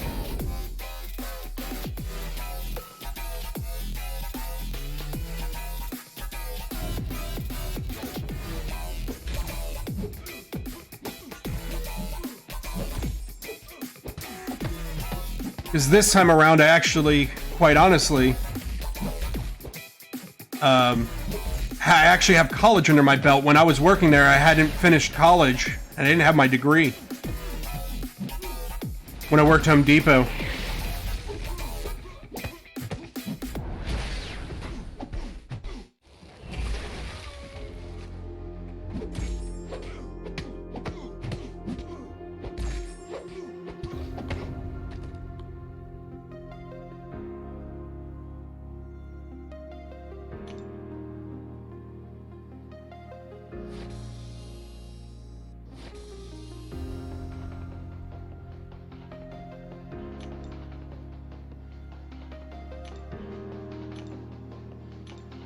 Let's see.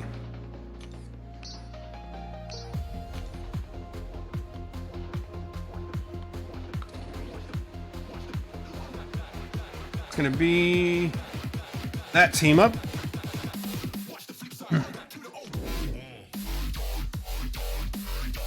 Oh, we got the dubstep going. The machines are having sex. Oh no.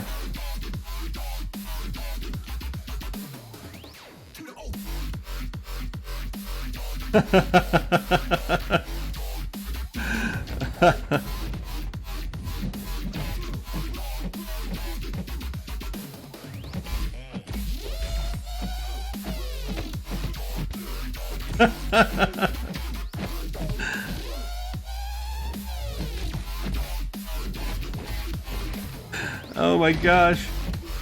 Don't get me wrong, I do like dubstep, but I always think like it sounds like machines just going at it.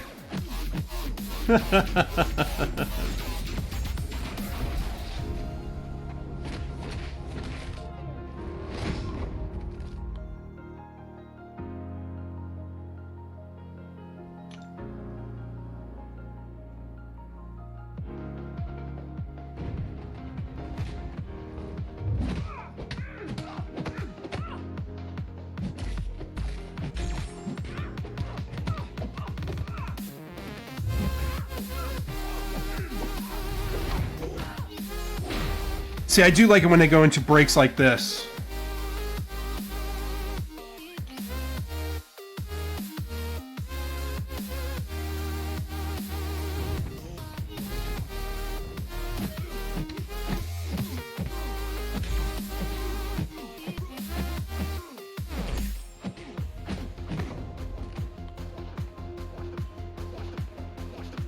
Oh, here comes a build-up. About to break, do another break. And the machines!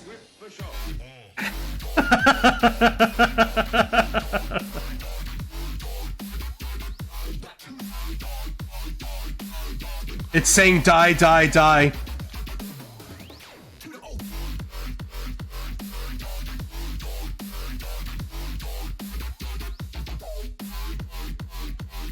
At least that's what it sounds like to me. It's like a computer saying die, die, die, die.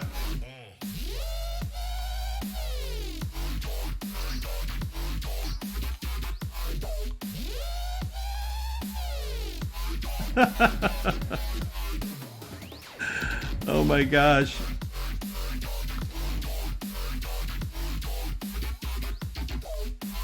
Come on, where's my 6 stars?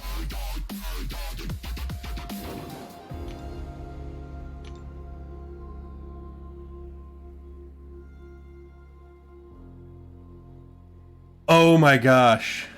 The top 3 requested karaoke songs. Well, here in the United States, or those who might be outside of the United States, the top 3 most requested karaoke songs. Number 1 is Don't Stop Believing by Journey. Ever since The Sopranos last season with the last final episode, and the ending was Don't Stop Believing and it went to black, people want to sing that song all the time.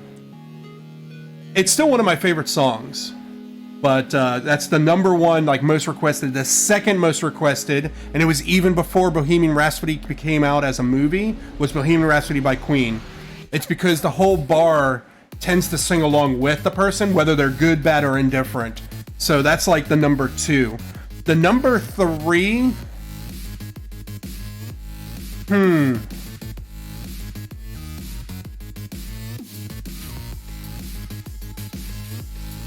See, there's a lot of times where something becomes the most requested only due to the fact that it's popular at current time. I would have to fall back and say another oldie but goldie, because those are constantly requested, like, over and over, no matter what bar or club you go to. So...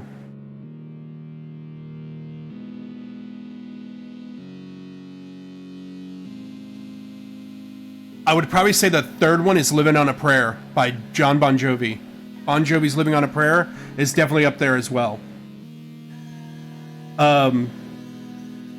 Stuff like Lady Gaga and anything that's R&B or hip-hop or pop usually has a shelf life. Like, it has to be really, really good song to be one of those ones that are going to be like a classic.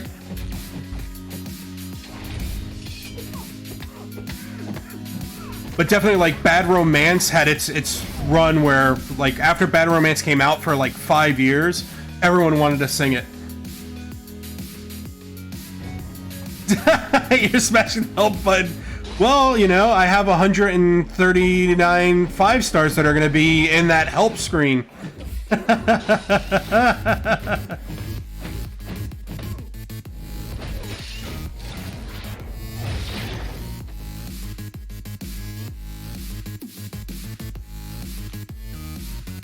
Now, I have certain favorite ones that I love to sing, and I love off-the-wall songs, basically.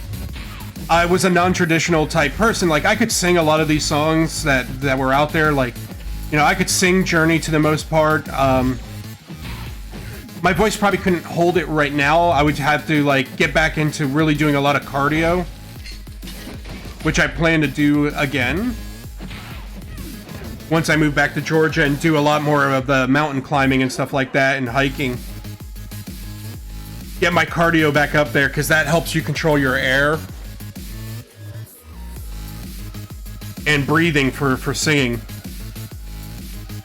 But the songs that I love to sing were the ones where it'd make everyone just creep out. And I would say the number one song that I loved singing was Bloodhound Gang.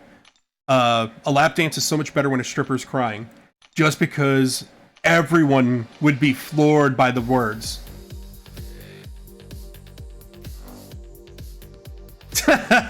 Yeah, number 2 is a no-brainer. Like, there was a while I was trying to get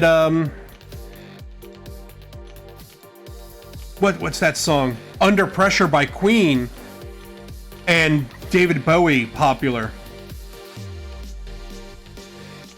But only certain establishments really love David Bowie and Queen's Under Pressure. For me, Bohemian Rhapsody is so overplayed, though. It is literally, like, it's one of the worst songs in my book for karaoke, just because everyone does it. And I'm a Queen purist, I guess. But karaoke actually made me start not liking the song. Because Queen is such a great band, and they have so many great other songs, but everyone always goes to Bohemian Rhapsody. You know, I like Stone Cold Crazy, Tie Your Mother Down, like, there's so many great songs. But everyone just sticks to, Bohemian Rhapsody.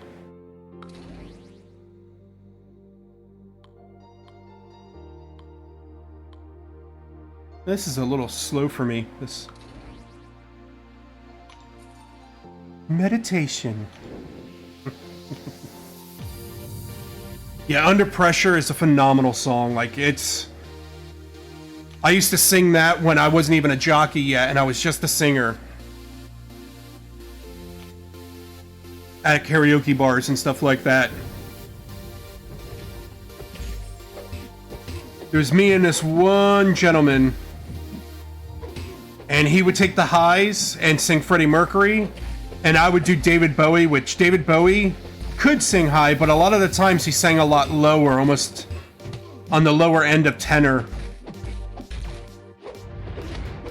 And so I would sing like David Bowie, and I'd put a little bit more bass in it, and it, like the dichotomy of the duet between his really high voice and me going more bass was phenomenal. Like, people would just go crazy.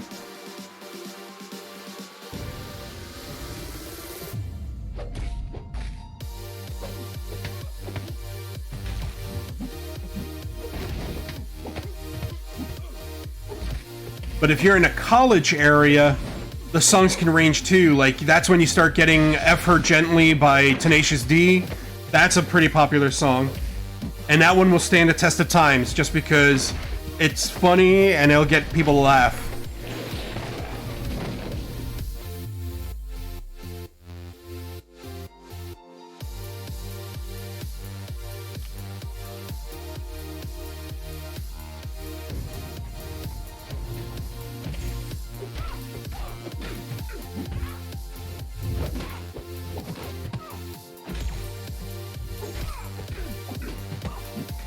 The funniest thing is I still have my karaoke library, though it's about 5 years outdated, so I don't have any of the newer songs for the past 5 years. But I have so many songs, like, we're talking 180,000 songs on karaoke. That I could just take it up at any time. I have a laptop. I would just need to get an amplifier, a set of 2 sets of sound speakers. I do have mics, don't get me wrong, but these mics that I have that I'm speaking through are high-end mics. I got a compressor mic and an actual mixer board hooked up to my computer.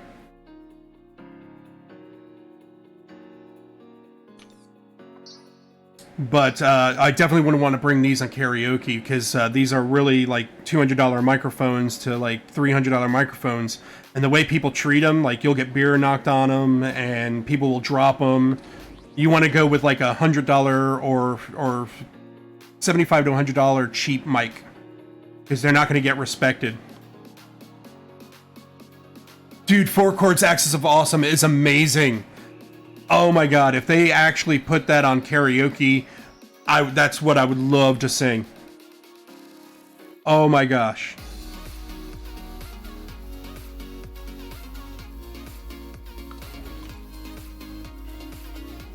Flight of the Conchords, they had some songs that were definitely popular. I had Sexiest Girl in the Room. Love that one. Oh my gosh.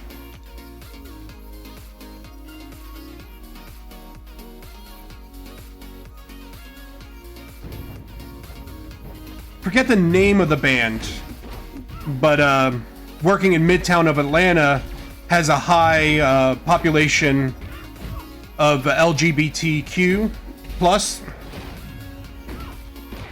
that a lot of people, that, because I'm, you know, love all types of folks, they would come to my shows constantly. But one guy came in, I want to say it was like Electric Six is the name of the band, but Gay Bar. Oh my gosh, Matt. My friend Matty D, he actually died. I just found out he died last year. But he would come in and sing that on stage, and the crowd would go wild. He was this just spunk, lighthearted gay man that just exuded nothing but love for life and fun. Loved comics, D&D, you name it. It was really sad to hear that he passed, though. Still don't know how. His husband said that he just found him dead.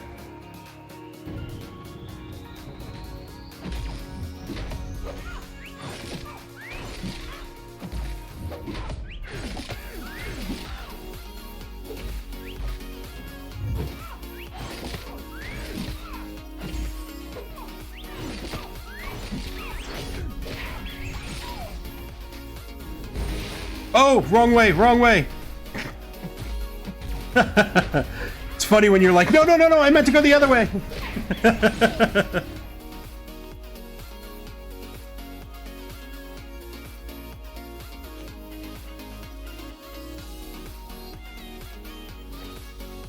So yeah, I have Borderlands 3, but I've gotten so far out of gaming outside of MCOC because like arenas take up so much time.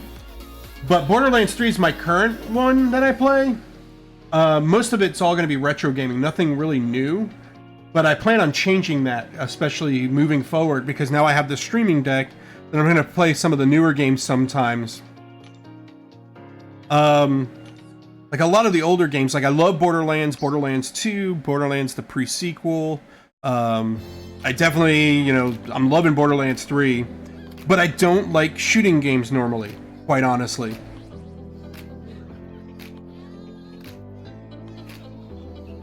And it's not that I hate them, it's just that they're not my top love in life, I guess you would say. Most of the time, I love a lot of more strategy type games like XCOM. I love the XCOM series. I was a fan from back in the 90s. And when they made the re-release with XCOM and XCOM 2, I love those.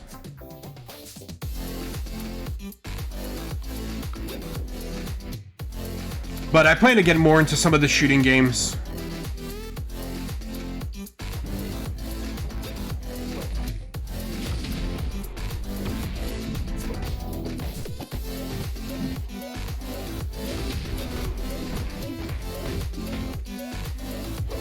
Yeah, I'll probably be doing another Borderlands stream probably tomorrow afternoon.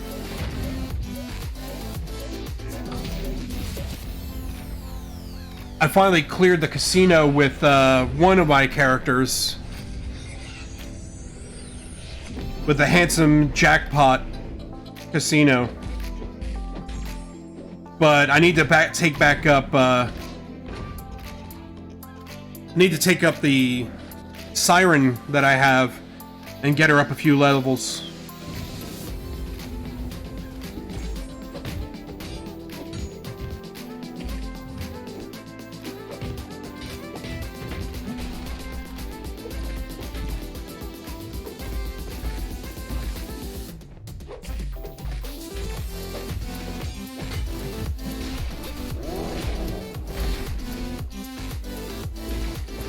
Yeah, I mean, I would definitely be up for a little, like, I'm not great at those because I've never played them, but it wouldn't take me long to get used to it.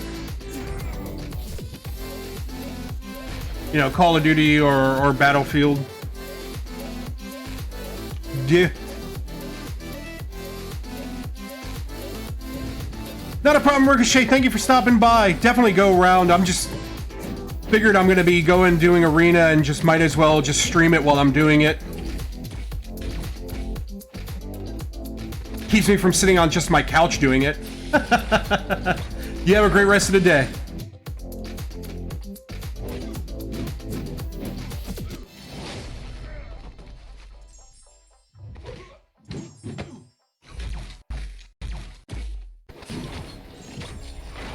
Like, what is the Star Wars one that came out? Like, I'm kind of interested in doing that, except for they're doing a lot of these loot boxes in those games too, which, you know, here I am, like, talk about the pot calling the kettle black. I was a whale for this game. You know, I know Apex Legends is pretty big and stuff like that, and some of those arena ones. But I don't necessarily like to just go all those arena ones and just go out and try to compete. I like something that's more mission-based and where you feel some sense of accomplishment doing something.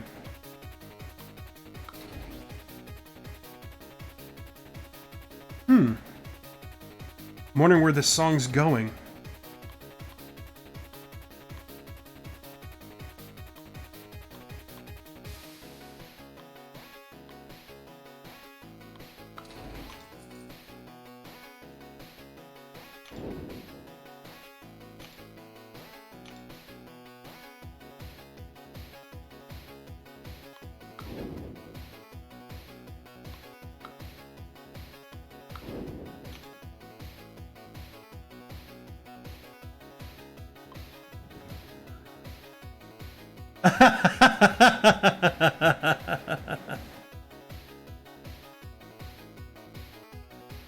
So yeah, you hate Star Wars as a whole. See, I love Star Wars up until like the most recent trilogy. And it's not that I hate the trilogy. And I can definitely respect, I could see how some people find it entertaining and stuff like that. I just hate what they did to the original storyline and how they treated some of the characters. It's not to say that they're, you know, the movies weren't entertaining, because there was a lot of flashy flashlights and computer graphics. But outside of that, the substance level was pretty low, in my opinion.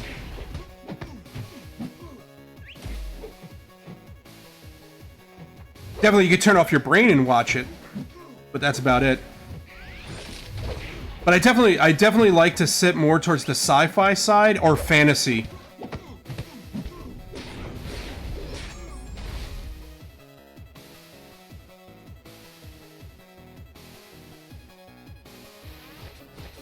I heard that the new Call of Duty has gotten some good stuff. Like, I watch the Angry Joe show, and he constantly talks about some of those games.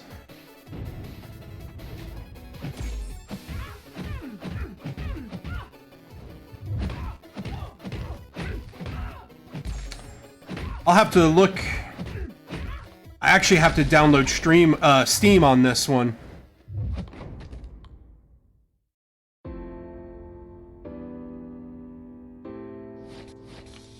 On this computer. Right now, I only got Epic Games for Borderlands 3. I put Fortnite on here. I played it for like 15 minutes and never again. I was like, okay, this is fun ish.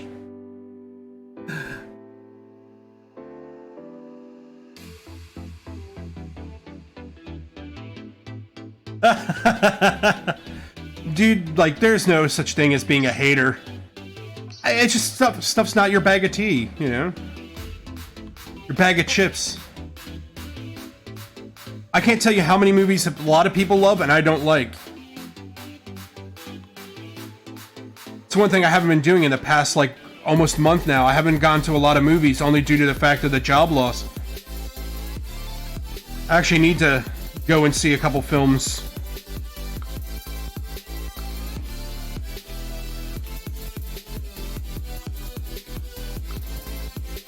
Because I plan on doing some movie reviews and start my second channel.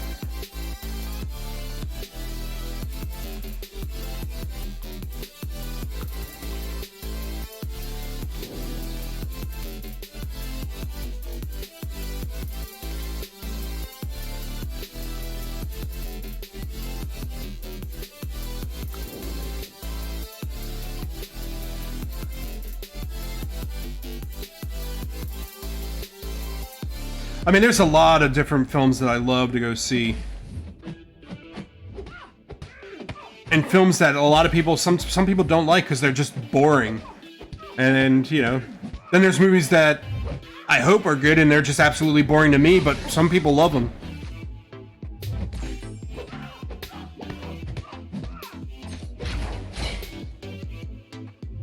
Like, I hear that new The Turning is the movie that just came out over here, which is about a haunted house. Not getting a lot of good reviews.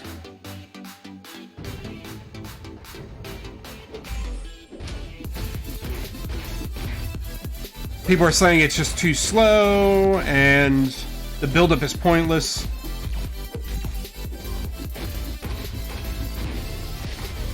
And that the ending is horrible. I kind of want to see it just to punish myself. See, I never got into Fringe, but I need to binge it. I actually need to watch it because I've heard so much great things. That was one of the bad things about being a karaoke jockey and working nights a lot of the time. When I did it for 14 years, it was really, really tough because I end up missing a lot of TV shows because they would play at night. And I wouldn't learn about some of them because I just wouldn't watch it. I would just didn't watch a lot of TV. So I kind of need to catch up on that kind of stuff. Like, The Expanse is now on Hulu, and I'm like, ah. I've only watched one season of The Expanse, and it was amazing, and I never got to follow up with it.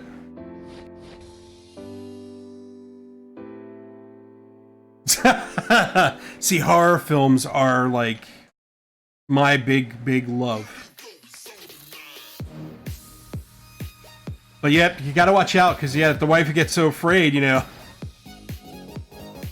you're gonna be the one she's gonna be calling to help protect the home. Oh, here comes the 6 stars. Let me just check on them. I want to make sure stuff's in order. I don't want to start using them if stuff's out of order. Well, they're now, their time is on perfectly. Look at that. When are these going to start coming out? Let me finish the 5 stars first.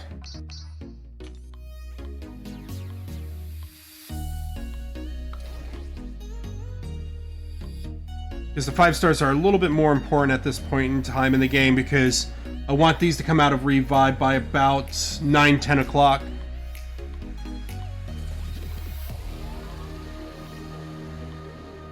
Get one more round in before tomorrow.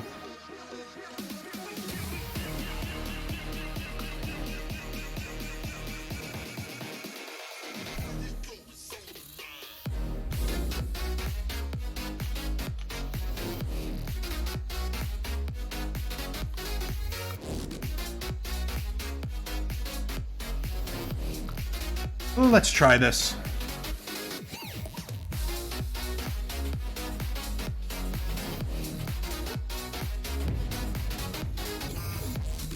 I've never seen Blind Spot.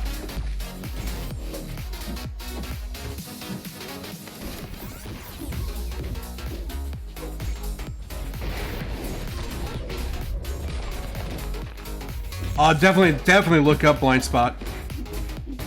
And I did find out the max Furies for Old Man Logan is 15. Boo, but...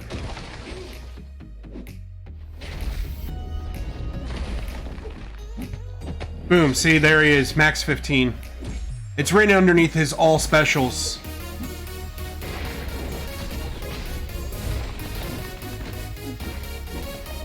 Ouch! Ah, he parried me! No!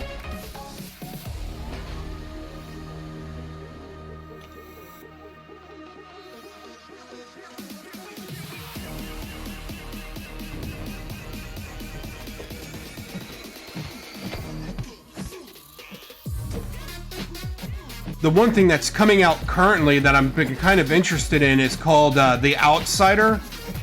It's kind of horror-ish, I guess you could say. It's more drama currently, but I have a feeling it's going to get more horror.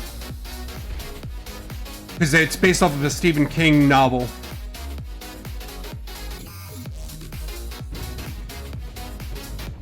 Alright, I gotta really win this and pay attention.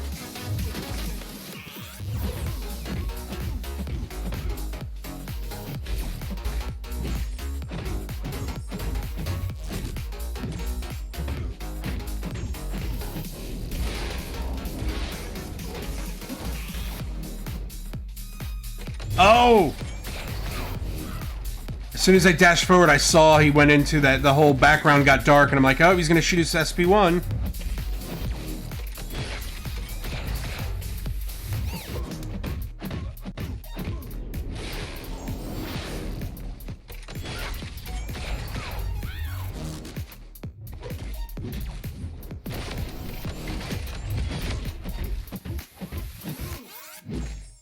Okay, yeah, this is where I'm gonna have to be careful. Yep, now he's gonna start doing auto blocking.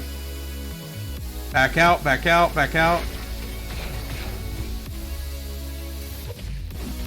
Alright.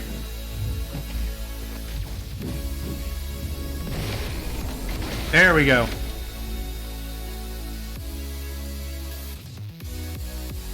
Yeah, definitely watch it. Like, just be careful with the wife when watching it, because it's going to start getting creepy around the 3rd episode.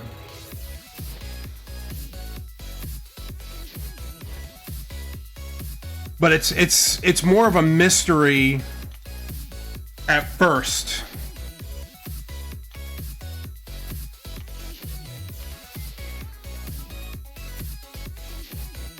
And it starts off pretty like right into it. Like it doesn't need time to ramp up. It literally, from the first scene, you're dragged right into it, and it's just go, go, go, go, go. It's not a lot of action, but it's a lot of drama. Where you're wondering, did this guy who's accused of murdering this child really do it? And what's going on? Because he says he didn't, and the cops think he did. Jason Bateman's in it, does a really phenomenal job.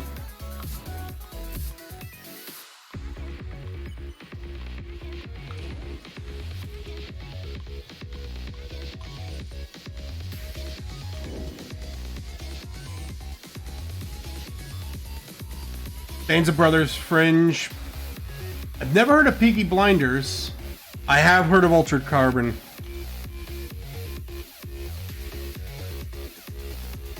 See, I'm the opposite. I'm a big movie guy, and I'm very picky on my TV shows.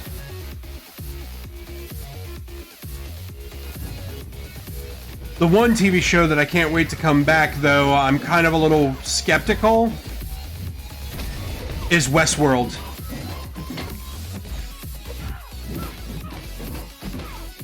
I really love the first season of Westworld. The second season was good, but it wasn't as good as the first season.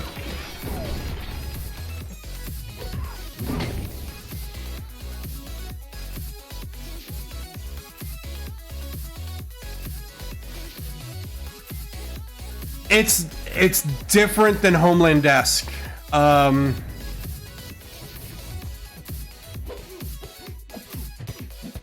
I don't want to, because speaking about the plot could spoil it a little bit.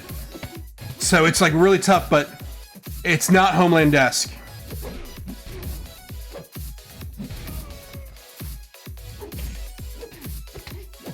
Like by the second episode, you're gonna be like, WTF? Like, what the hell is going on? I haven't been able to watch the third episode fully because I've been doing a lot with work, like trying to get a job and stuff like that. And now with the arena stuff, it's like I'm really short on time.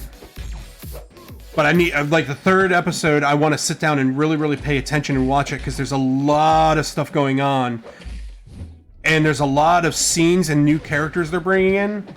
And I have a feeling you have to pay attention to everything that's going on because you're trying to play detective and see what's going on and what's happening, because there's a huge, huge twist right in the second episode.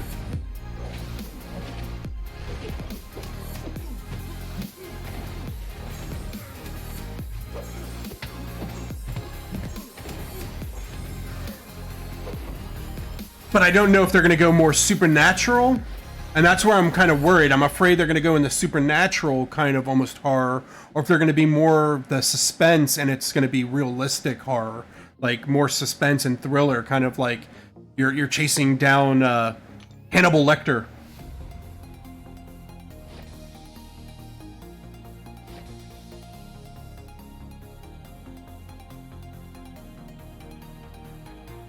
Oh, I'm sorry to hear about your wife breaking her collarbone, man.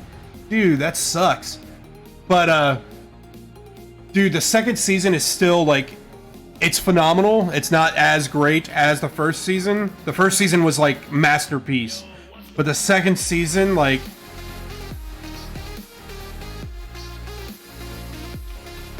it definitely brings out a lot of stuff from the first season. This season, this upcoming third, is going to be interesting as well. And I don't want to tell anything about the third season because I don't want to ruin it for you. Watch the second season.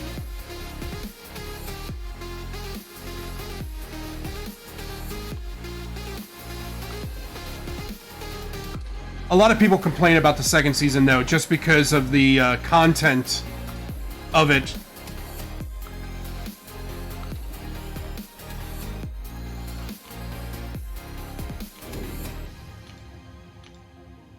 It definitely focuses a lot on the oppression of robots. And I think people were taking it more along the lines of like Me Too movement and patriarchy. And in some sense, you could say yes, there is that kind of undertone, but I look at more as oppression in general, is what they're trying to say.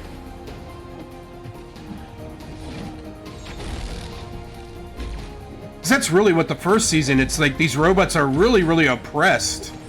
They're basically slaves to mankind, and they do have emotions and thoughts, but they constantly got it deleted to help keep them in check.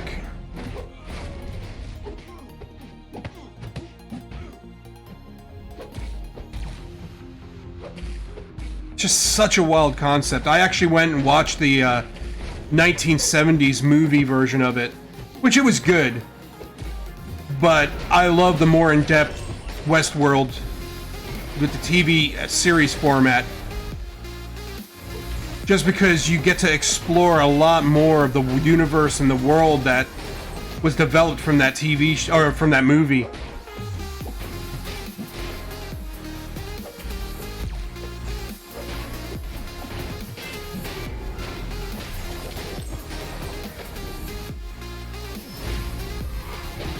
There we go. Start paying attention.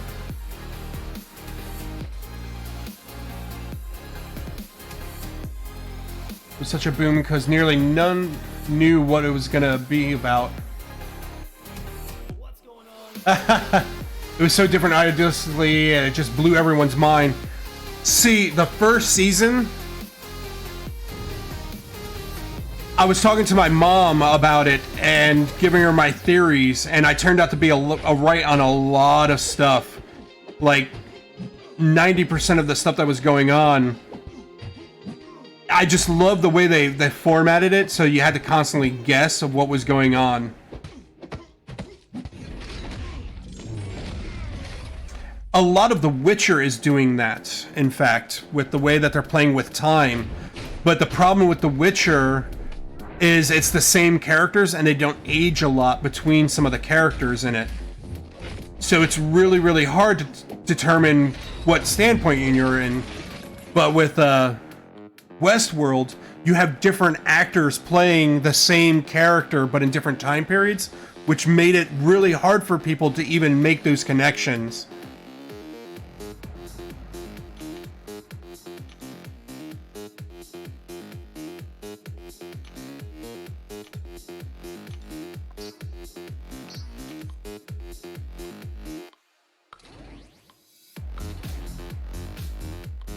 I mean, Westworld was like, this first season, it was near perfection. They try to do the same thing with season 2, but it's just not as effective.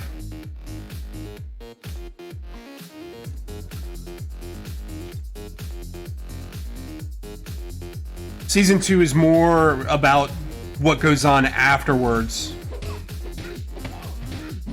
with the robot rising.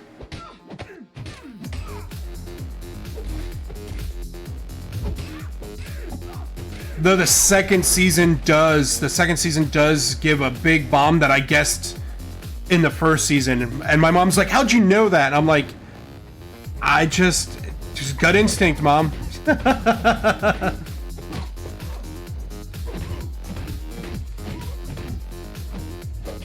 Yeah, exactly. Like, that's by the third episode you start realizing, hey, wait a minute, stuff's not in order. And then you're like, well, then how much time? So then you kind of have to like go back and rewatch it, the first 2 episodes, and then try to pinpoint what's going on. But the unfortunate thing is my mom is not like one of those people who will rewatch. She just wants to sit back, relax, and enjoy. She will think about stuff. She didn't even realize that there were 3 different time periods.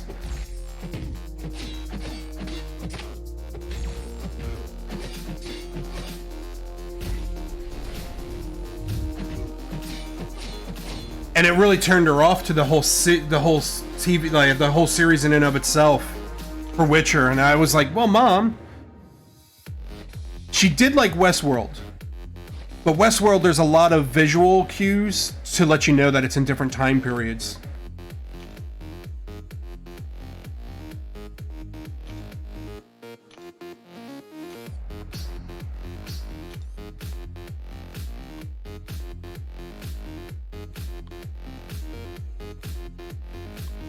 Let's see.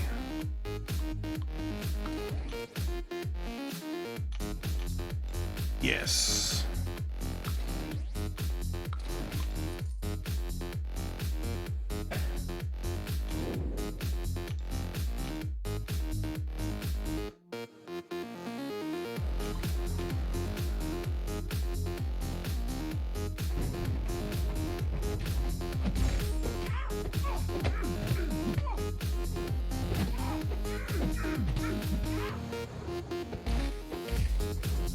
So do you use Steam at all?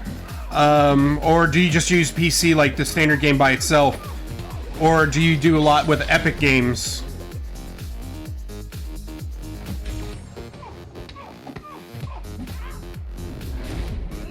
Because I could definitely check out the Call of Duty, but I want to make sure that I'm not picking up Steam and you're on Epic and we can't play.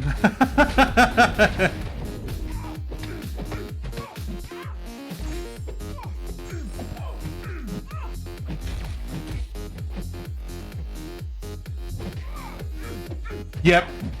Yeah, you just sometimes you gotta rewind and just rewatch and just make sure and then start piecing those puzzle pieces together.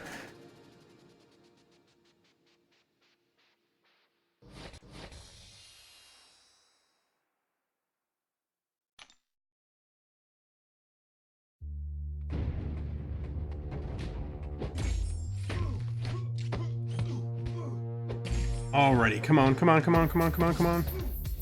And it takes so long to go through all these 5 stars. It takes about 2 hours and 45 minutes. It's such a... Oh, it's so laborious. Ouch! Hit by lightning.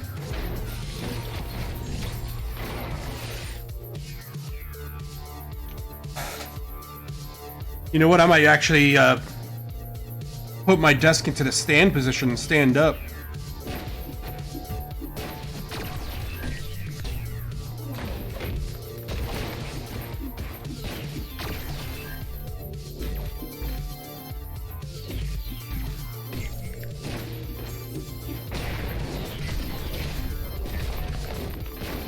Ah! Come here. Oh, I thought I hit the parry, but I didn't hear the ding. Eat that.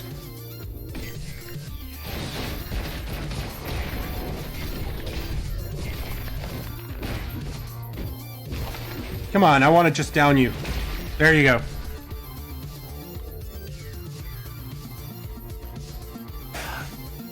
You know what? I need to find out my... Oh, Orion. I have Orion. Because I had the Star Wars... what was it? What was the Star Wars? Was it Battlefield?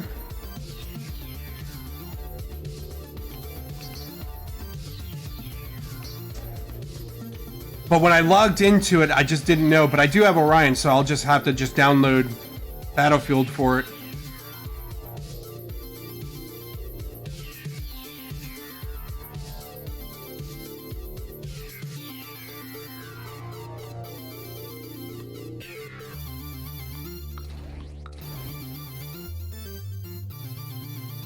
Who do I want to use with this? Yeah, we'll just do that. Because now I'm running low on the synergies.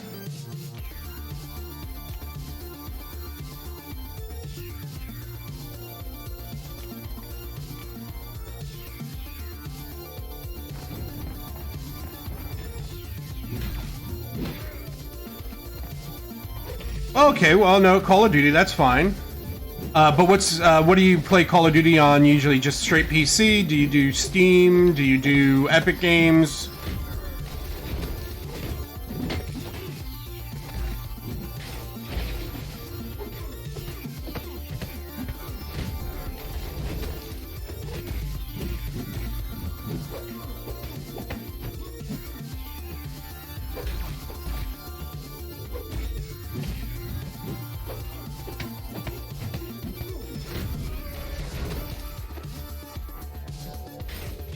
Whew. Parry that. I knew I was gonna mistime it. Okay, Battle.net, so Blizzard. Okay.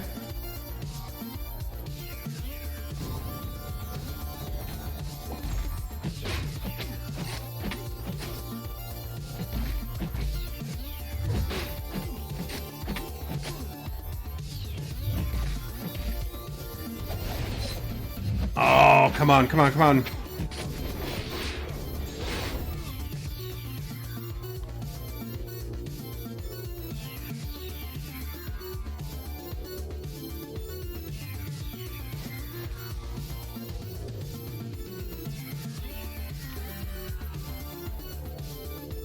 Yeah, I definitely know that Battlefield was mostly a lot of World War II. Whew. Come on. Been learning a little bit more and more with Ebony Maw.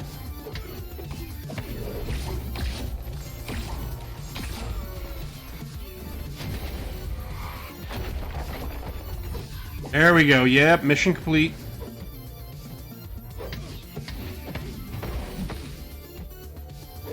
The problem with Ebony Maw, though, is he's a character that takes a lot of time. He's not a quick champ. He's just one of those ones.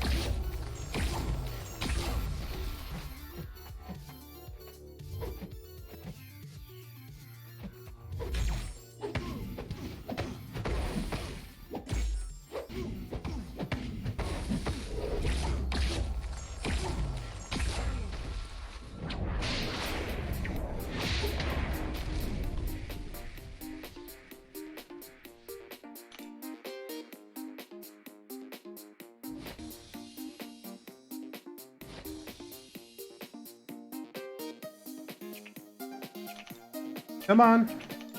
It's these slow load times sometimes. They're really killing me as of late. They kill my time.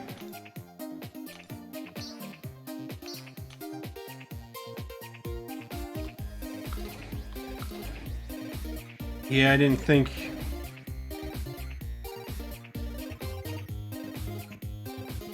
Yeah, I don't think anything here gives me real bonuses for synergy. This is like the bottom of the barrel.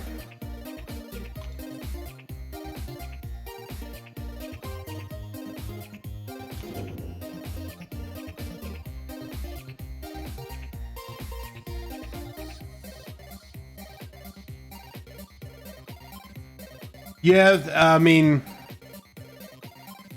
iOS has always been, like, I used to be a Samsung user quite heavily, and I'd noticed that there's just so many bugs on Androids for Kabam, especially with this game.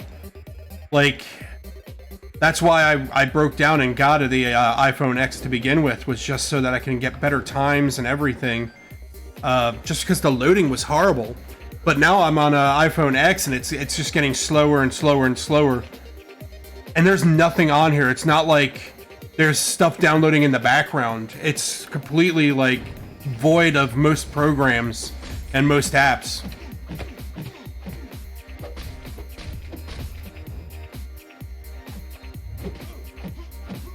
But my tablet, oh my gosh. I have a tablet, an Android tablet by Samsung. I want to say it's a tablet S3, if I'm not mistaken. Like, literally, it's almost like MCOC is just so riddled. Like, the load times of just crystal openings and spinning, it's so janky, and it just hiccups a lot.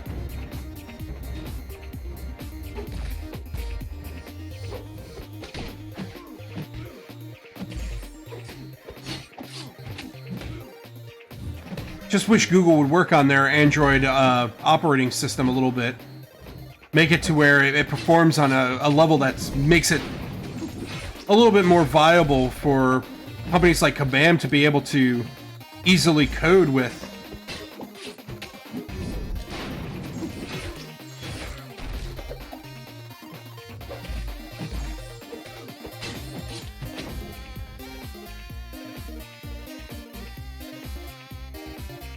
You want an extra half second shorter load times. A freaking 1500 phone. Yeah, I know. Tell me about it.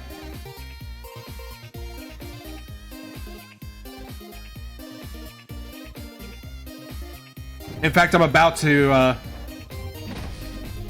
pay off my my Max XS, but I'm not going to get another phone. If I do another phone, what I'm going to do is I'm going to do a phone where you get it for free, where it's not a great phone for my actual phone usage. And then what I may do is use my XS as my, like how this is for my X, and use it for my streaming.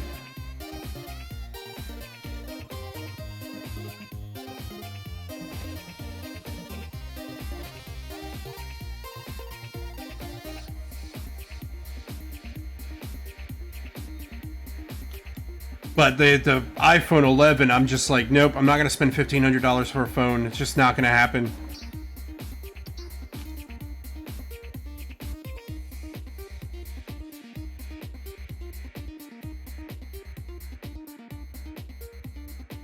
If I want to spend $1,500 on something, it's going to be like an iPad Pro or something like that.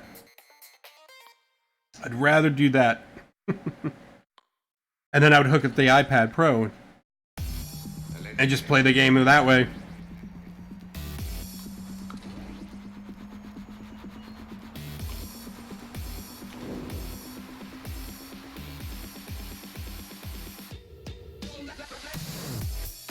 I agree. It's definitely the. I mean, Google's always been very, very transparent with what they're going to do and build and how they do their structure. But because the developers are lazy, like sometimes you just have to make it to where it caters to your developers. It's just a sad fact.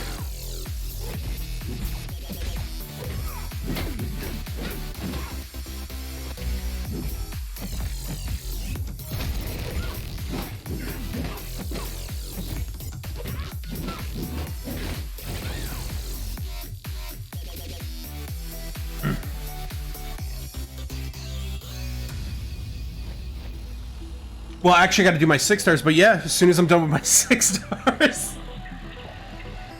Actually, I can hold off on my 6 stars, so yeah, we can run dungeon.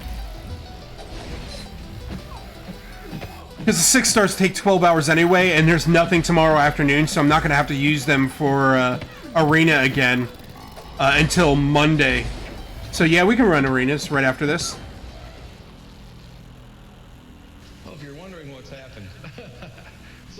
I gotta hold Ronin and Spider-Man for my 6 stars to run them with my 6 stars. So I only got one more after this.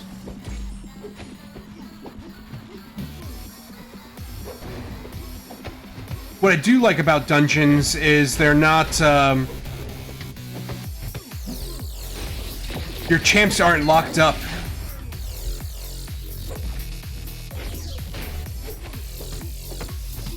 Because even after we do dungeons, I might have to take a break because I have to feed the dog, and I'll probably end up signing off for the rest of the evening. I'll do my 6 stars while I'm sitting on the couch. Give Sally some loving after she eats.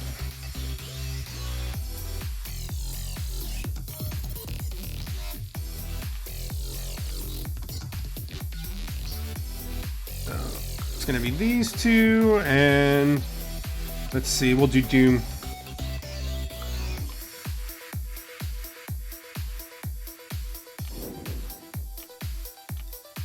Okay. Well, if you're wondering what's happened. Ooh. So am I. Let's do that.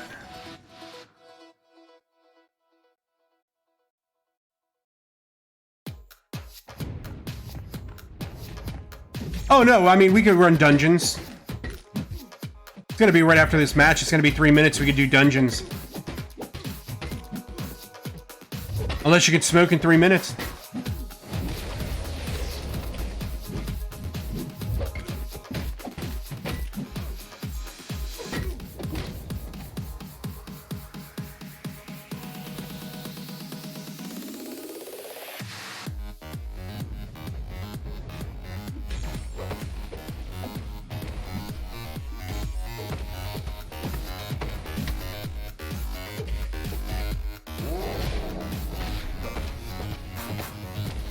I'm actually surprised my dog hasn't come in here and asked me and started whining about food.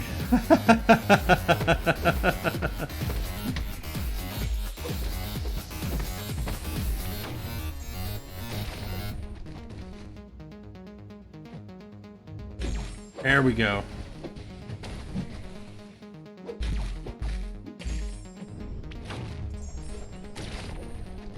Ooh, that did barely any damage.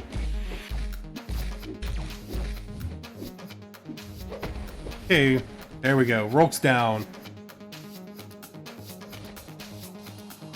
Yeah, because it's going to take me about an hour to go through those 6 stars.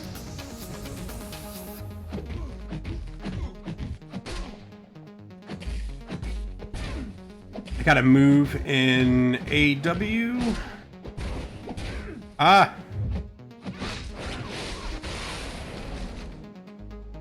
Come on. Stop turtling up.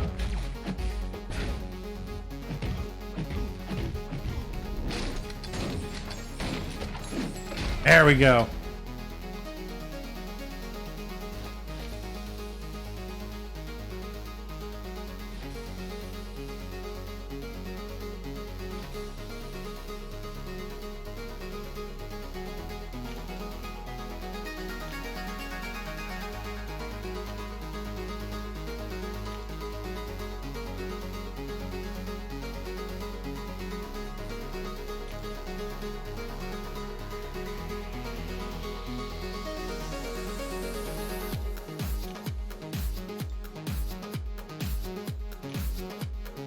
Hit the help.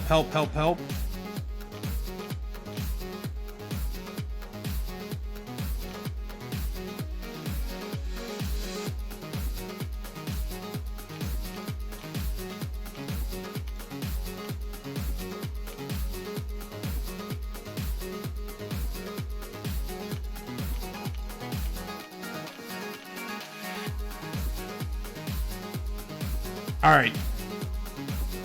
Good Alliance member, hit the help button. Boom.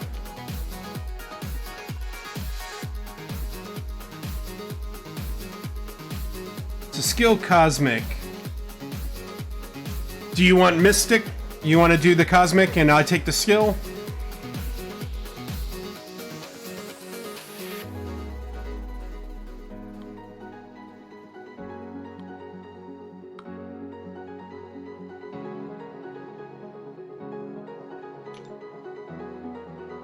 Okay, good. Alright. So then I'll be taking the skill path.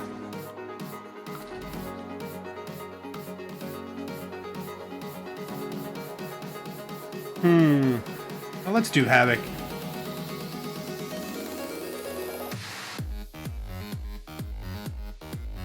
There we go.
So now I'm worried because the sound is slightly off. So I'm like having to really, really pay attention.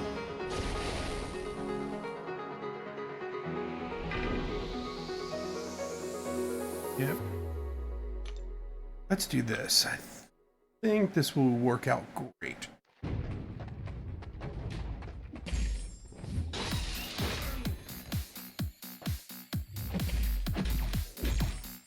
Ooh, ouch.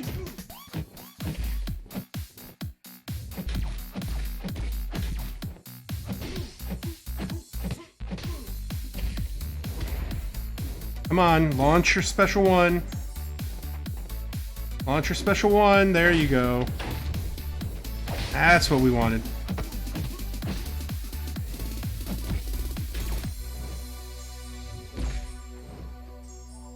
Come on.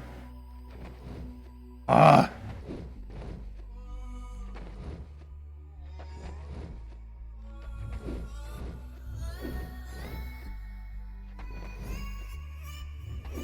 Come on.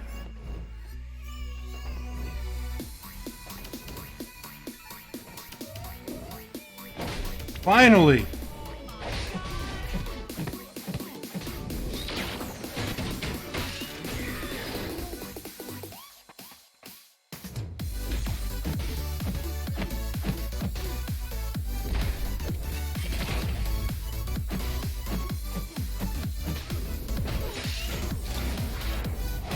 Oh, such a pain.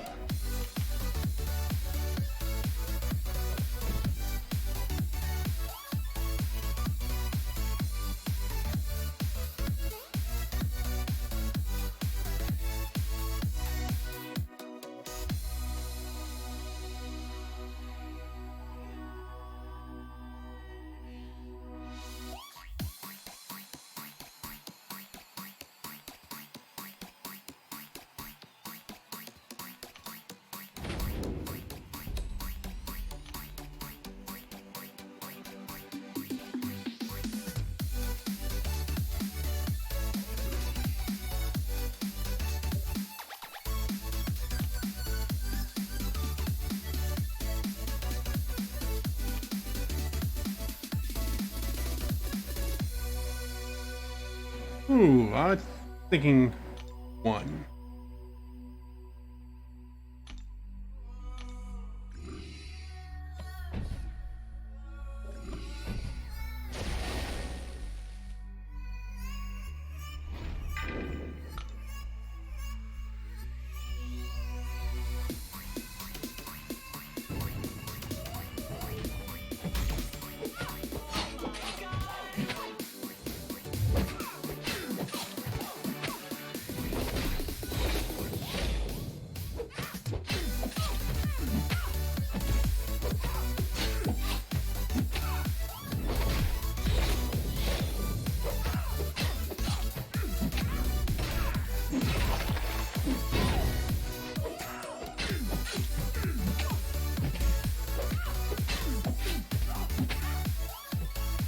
Come on. Come on. Throw your special two. Come on. Throw your special two. Come on. Come on, Electra. There we go. Reason why I wanted that is because I wanted to do this to get a little bit of regeneration. Whoop.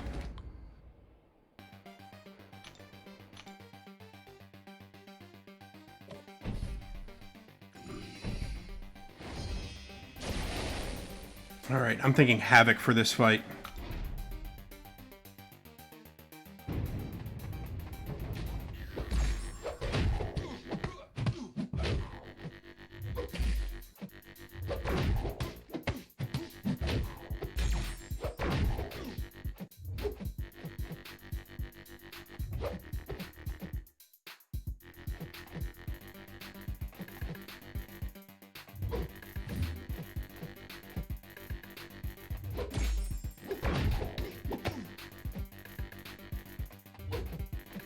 Sure, the more time we waste here, the more you're going to be taking... He will not launch his special. What has been up with this? Oh, here comes the Sally. Sally monster's awake. Oh my gosh. Time that to go into his heavy. That sucked. And now he's got me on the wall.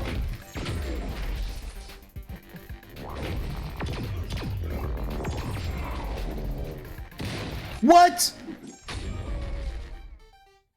Ugh. He had me pinned up on that wall.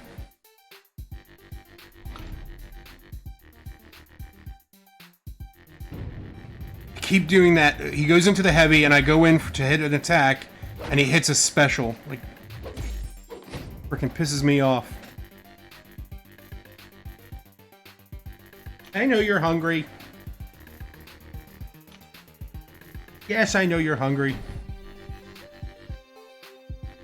You schnozola.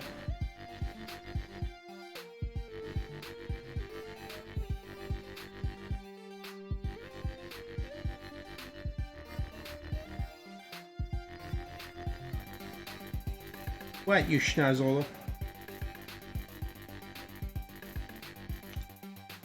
Yeah, I kept hitting the special one. I was trying to spam it, and his computer can act like immediately. As soon as he became available, it went to him, not me. Dang. Woke up. Who do we have here?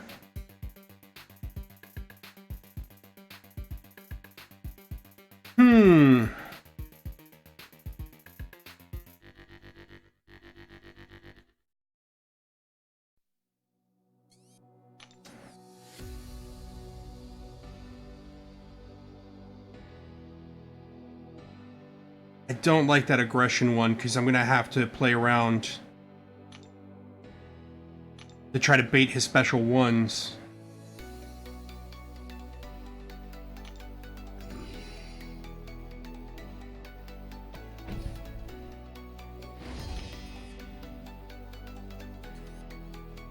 I'm sorry, wrong one. Take down node 1.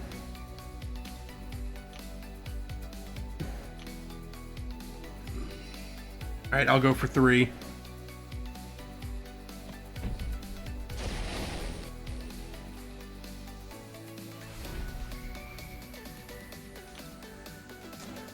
Let's see. Let's do Mega Red on this one.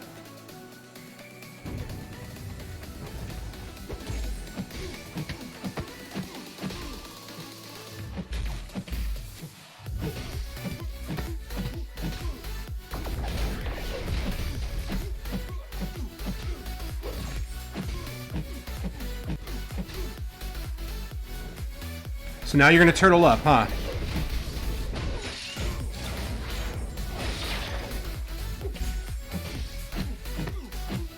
I had 10 charges I wanted to heal from you. Haha. There we go.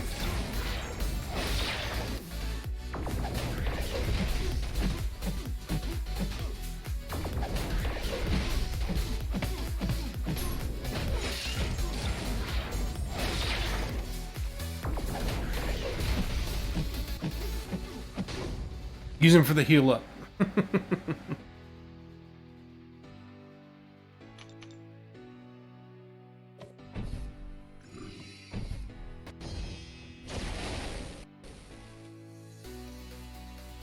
Okay. So.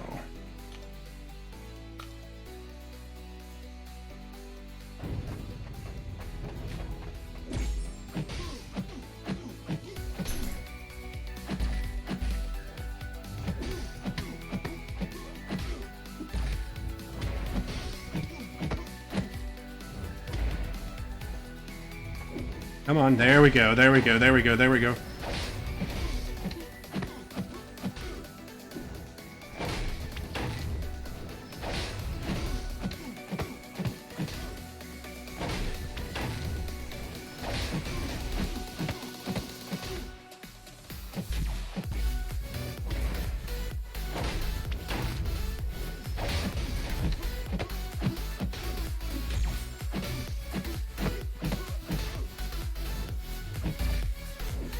Come on, come on.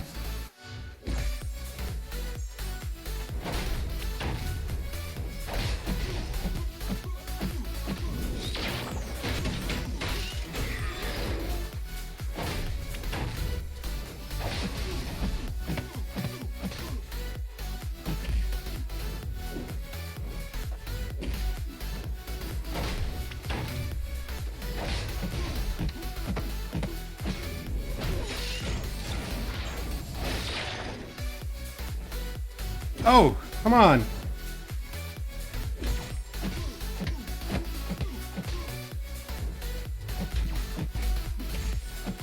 There we go.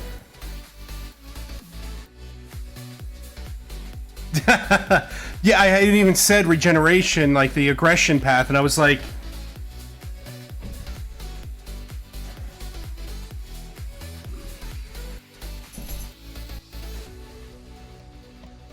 Sally, you keep jumping up and down on the bed? Silly dog.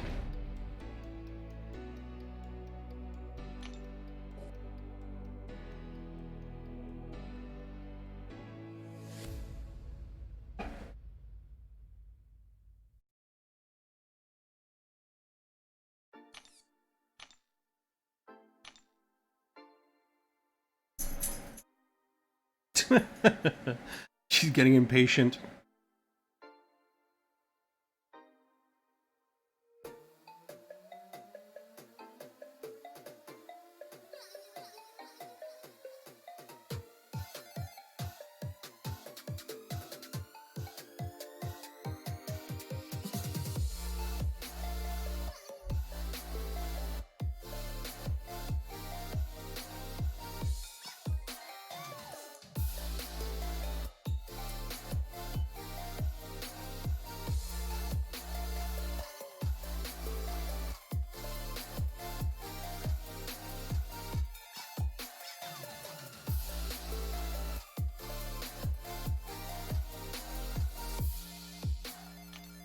See how... Oh, you're good. Ah, I'm gonna steal him.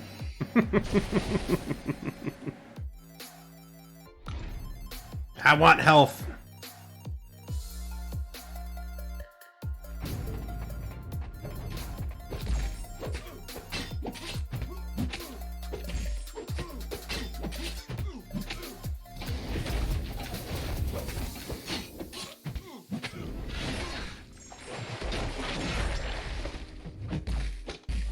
Whoa.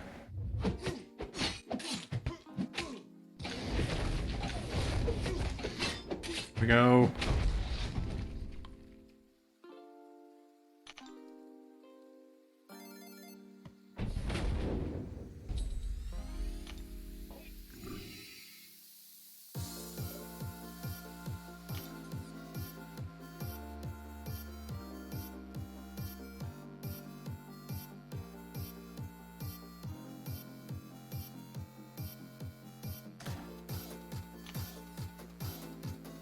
I definitely want that Node 2 down. I don't want that unblockable finale when he goes into his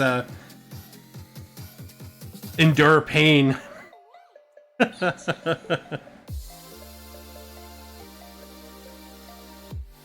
I don't mind the coin flip ones.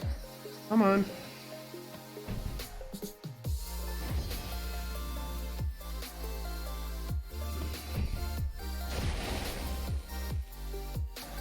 Yeah.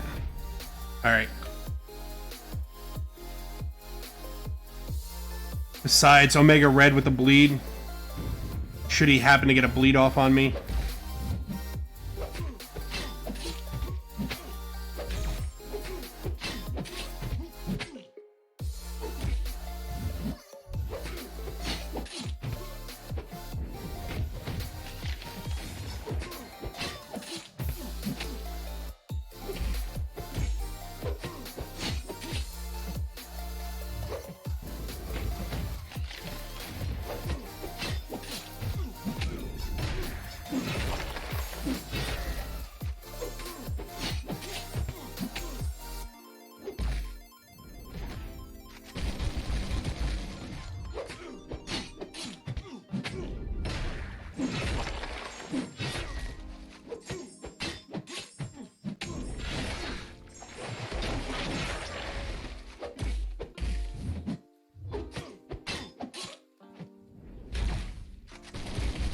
Having a...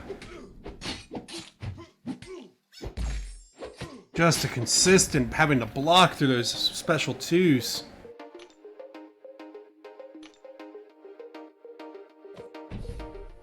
Am I sure I want Coward? Yeah, because Coward is whenever I enter into a block, it deals 1 damage to the defender. That's not that bad.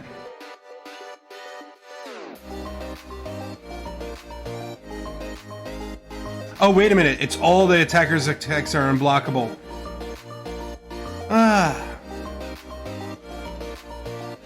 Alright. You talked me into it. It's like screwed either way. Unblockable, unblockable. Yeah.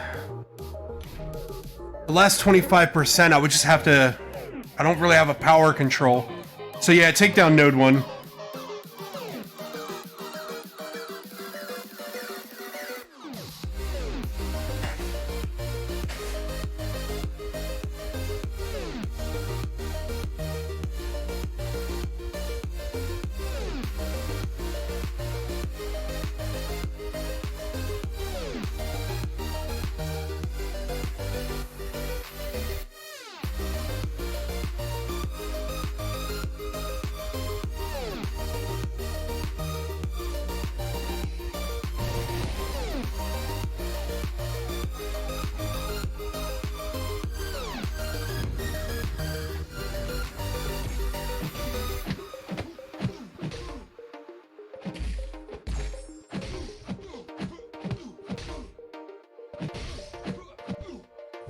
Ah!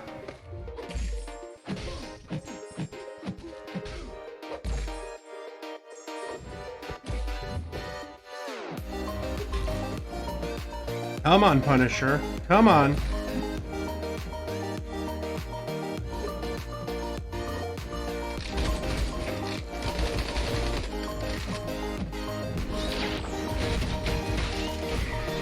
Ah!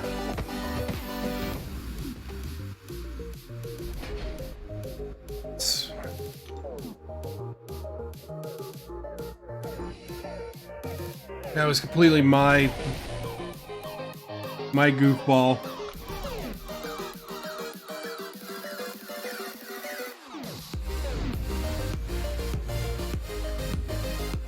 Dude, he just come in with a heavy.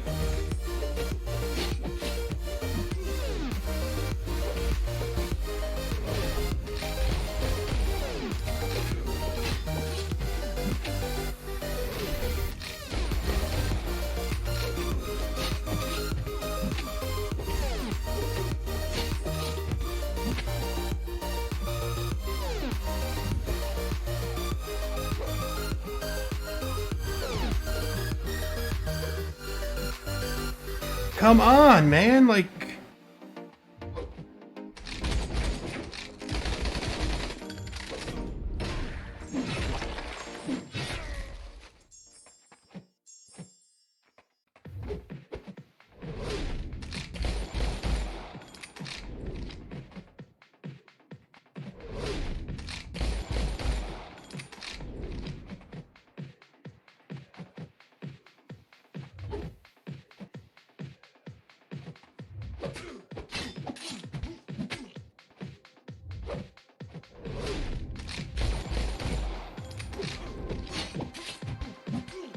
Ah!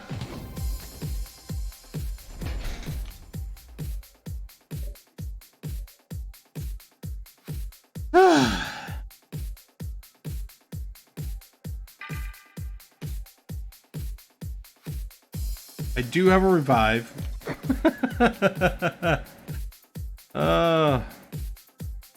Do you need me to revive, or can you take it down?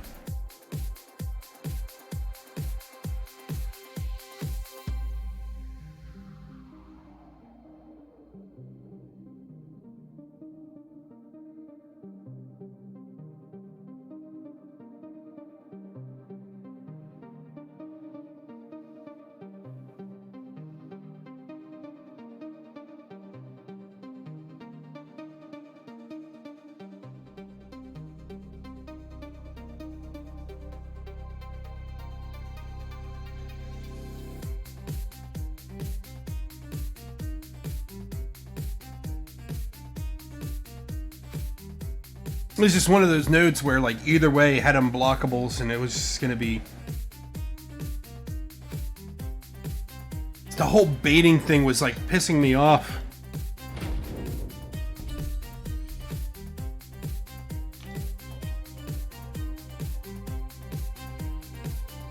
The computer's, like, being ultra, like, defensive.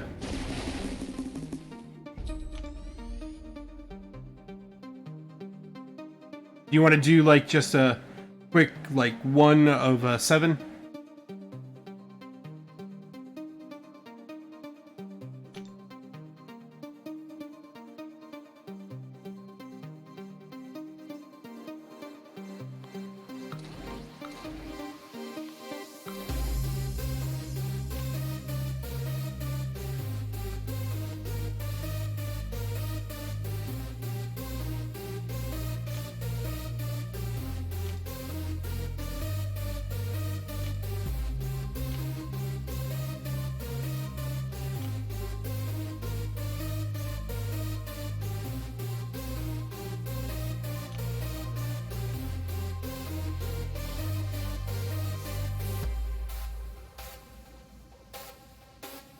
Yeah, that's fine. 2-3 rooms should be fine.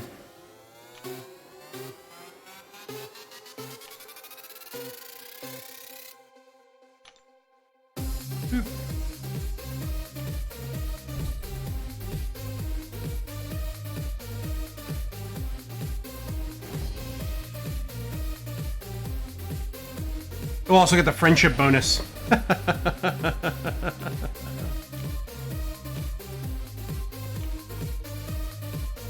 Approaching stun.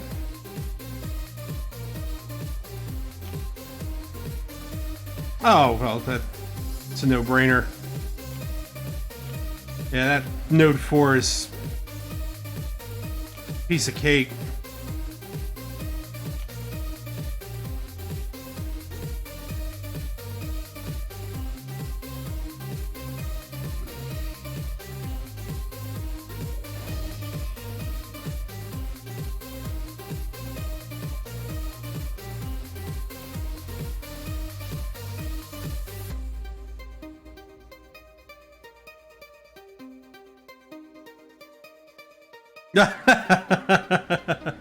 Yeah, for the most part. Because, I mean, if I would have chose the encroaching stun, if you can do a lot of damage in a short period of time, that encroaching stun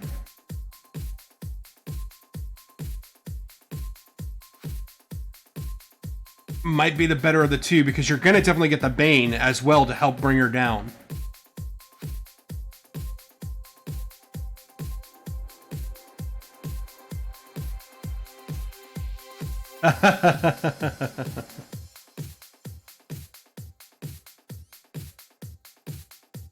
Okay, I'll take down node 1.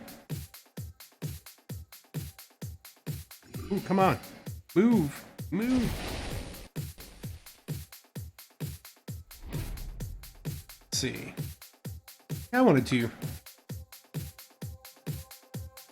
do a little bit of Claire action.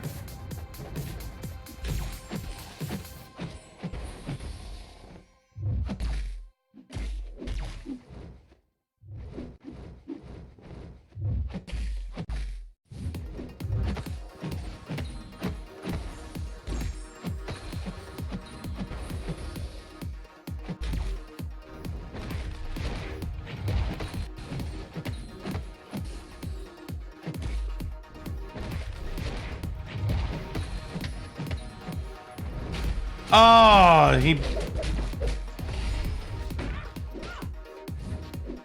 wanted to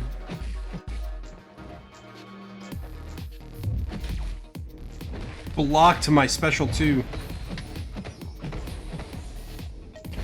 You're gonna make me have to go for it again, huh?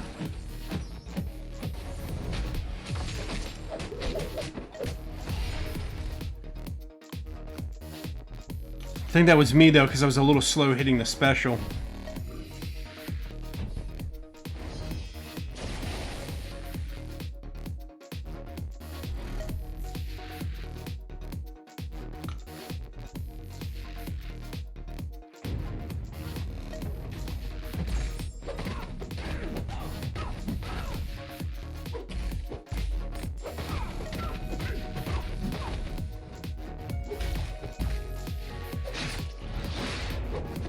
Oh, wait, what?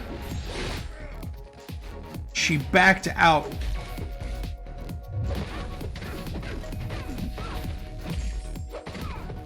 It's like, does the computer now have dexterity?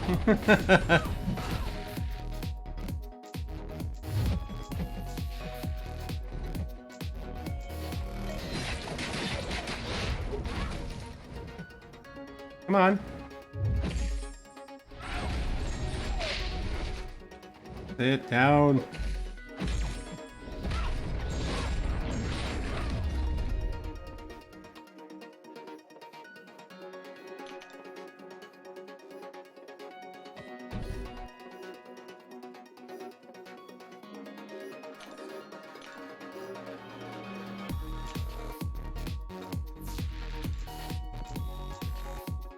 Yeah, that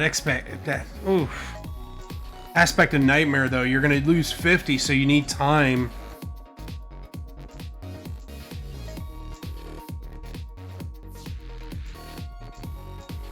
I'll let you take the boss to heal up.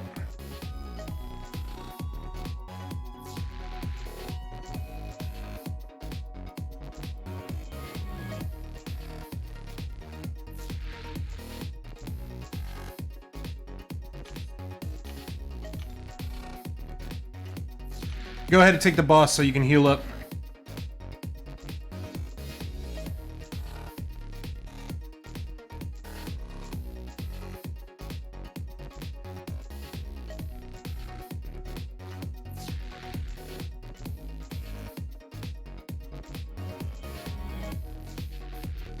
Yeah, unblockable's always the worst moment.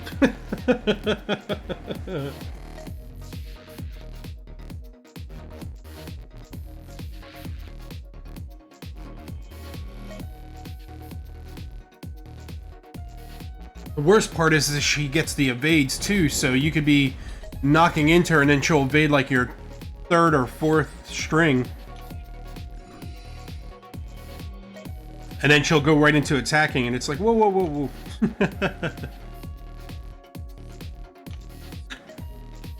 Coin flip Bane. I don't mind Bane. Yeah, it definitely doesn't want... Both champs' attacks are increased by 500% when using heavy attack. And then buffet.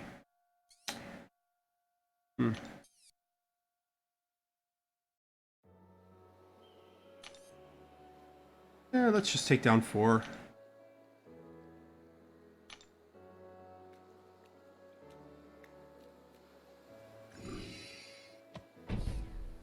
Either one of those two would be kind of fun.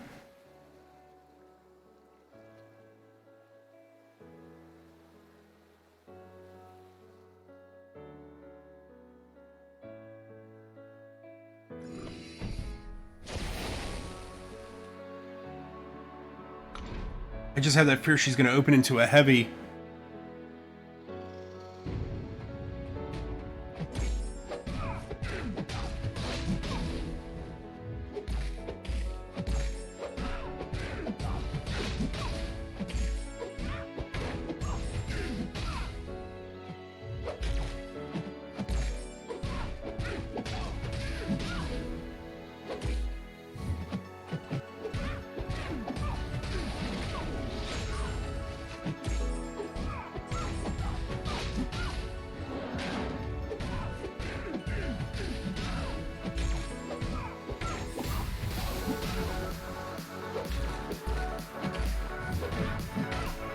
Oh, whoa!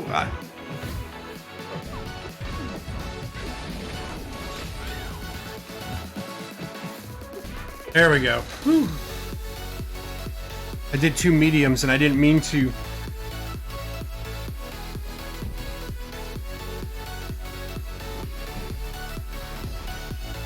It's alright.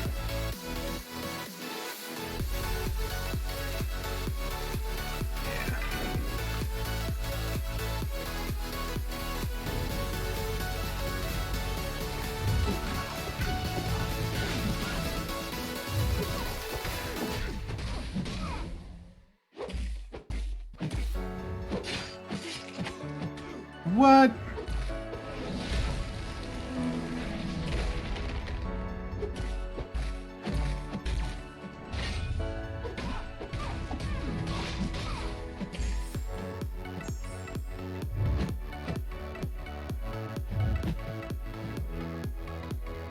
This is not going well. That was my fault. All right.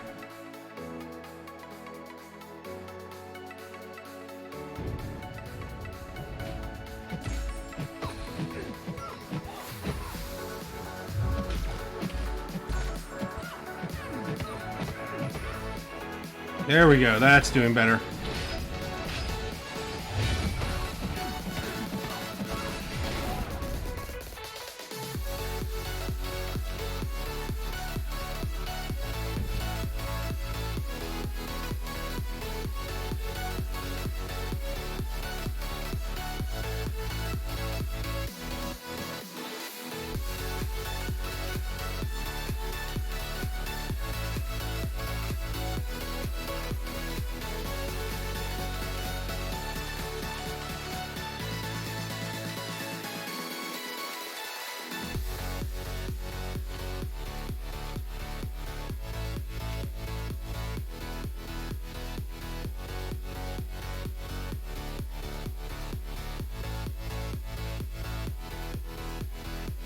Hey, how's it going on Come For Us Soon, Lord Jesus? How's it going?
Yay, we got that level 4 friendship bonus. I think we're good right there. I mean, unless you want to go for 6,000 points, but there's no point.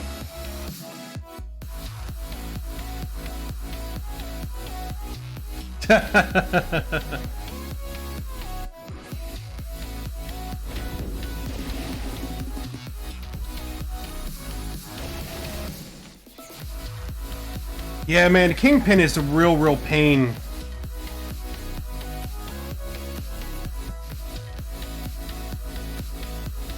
Alrighty.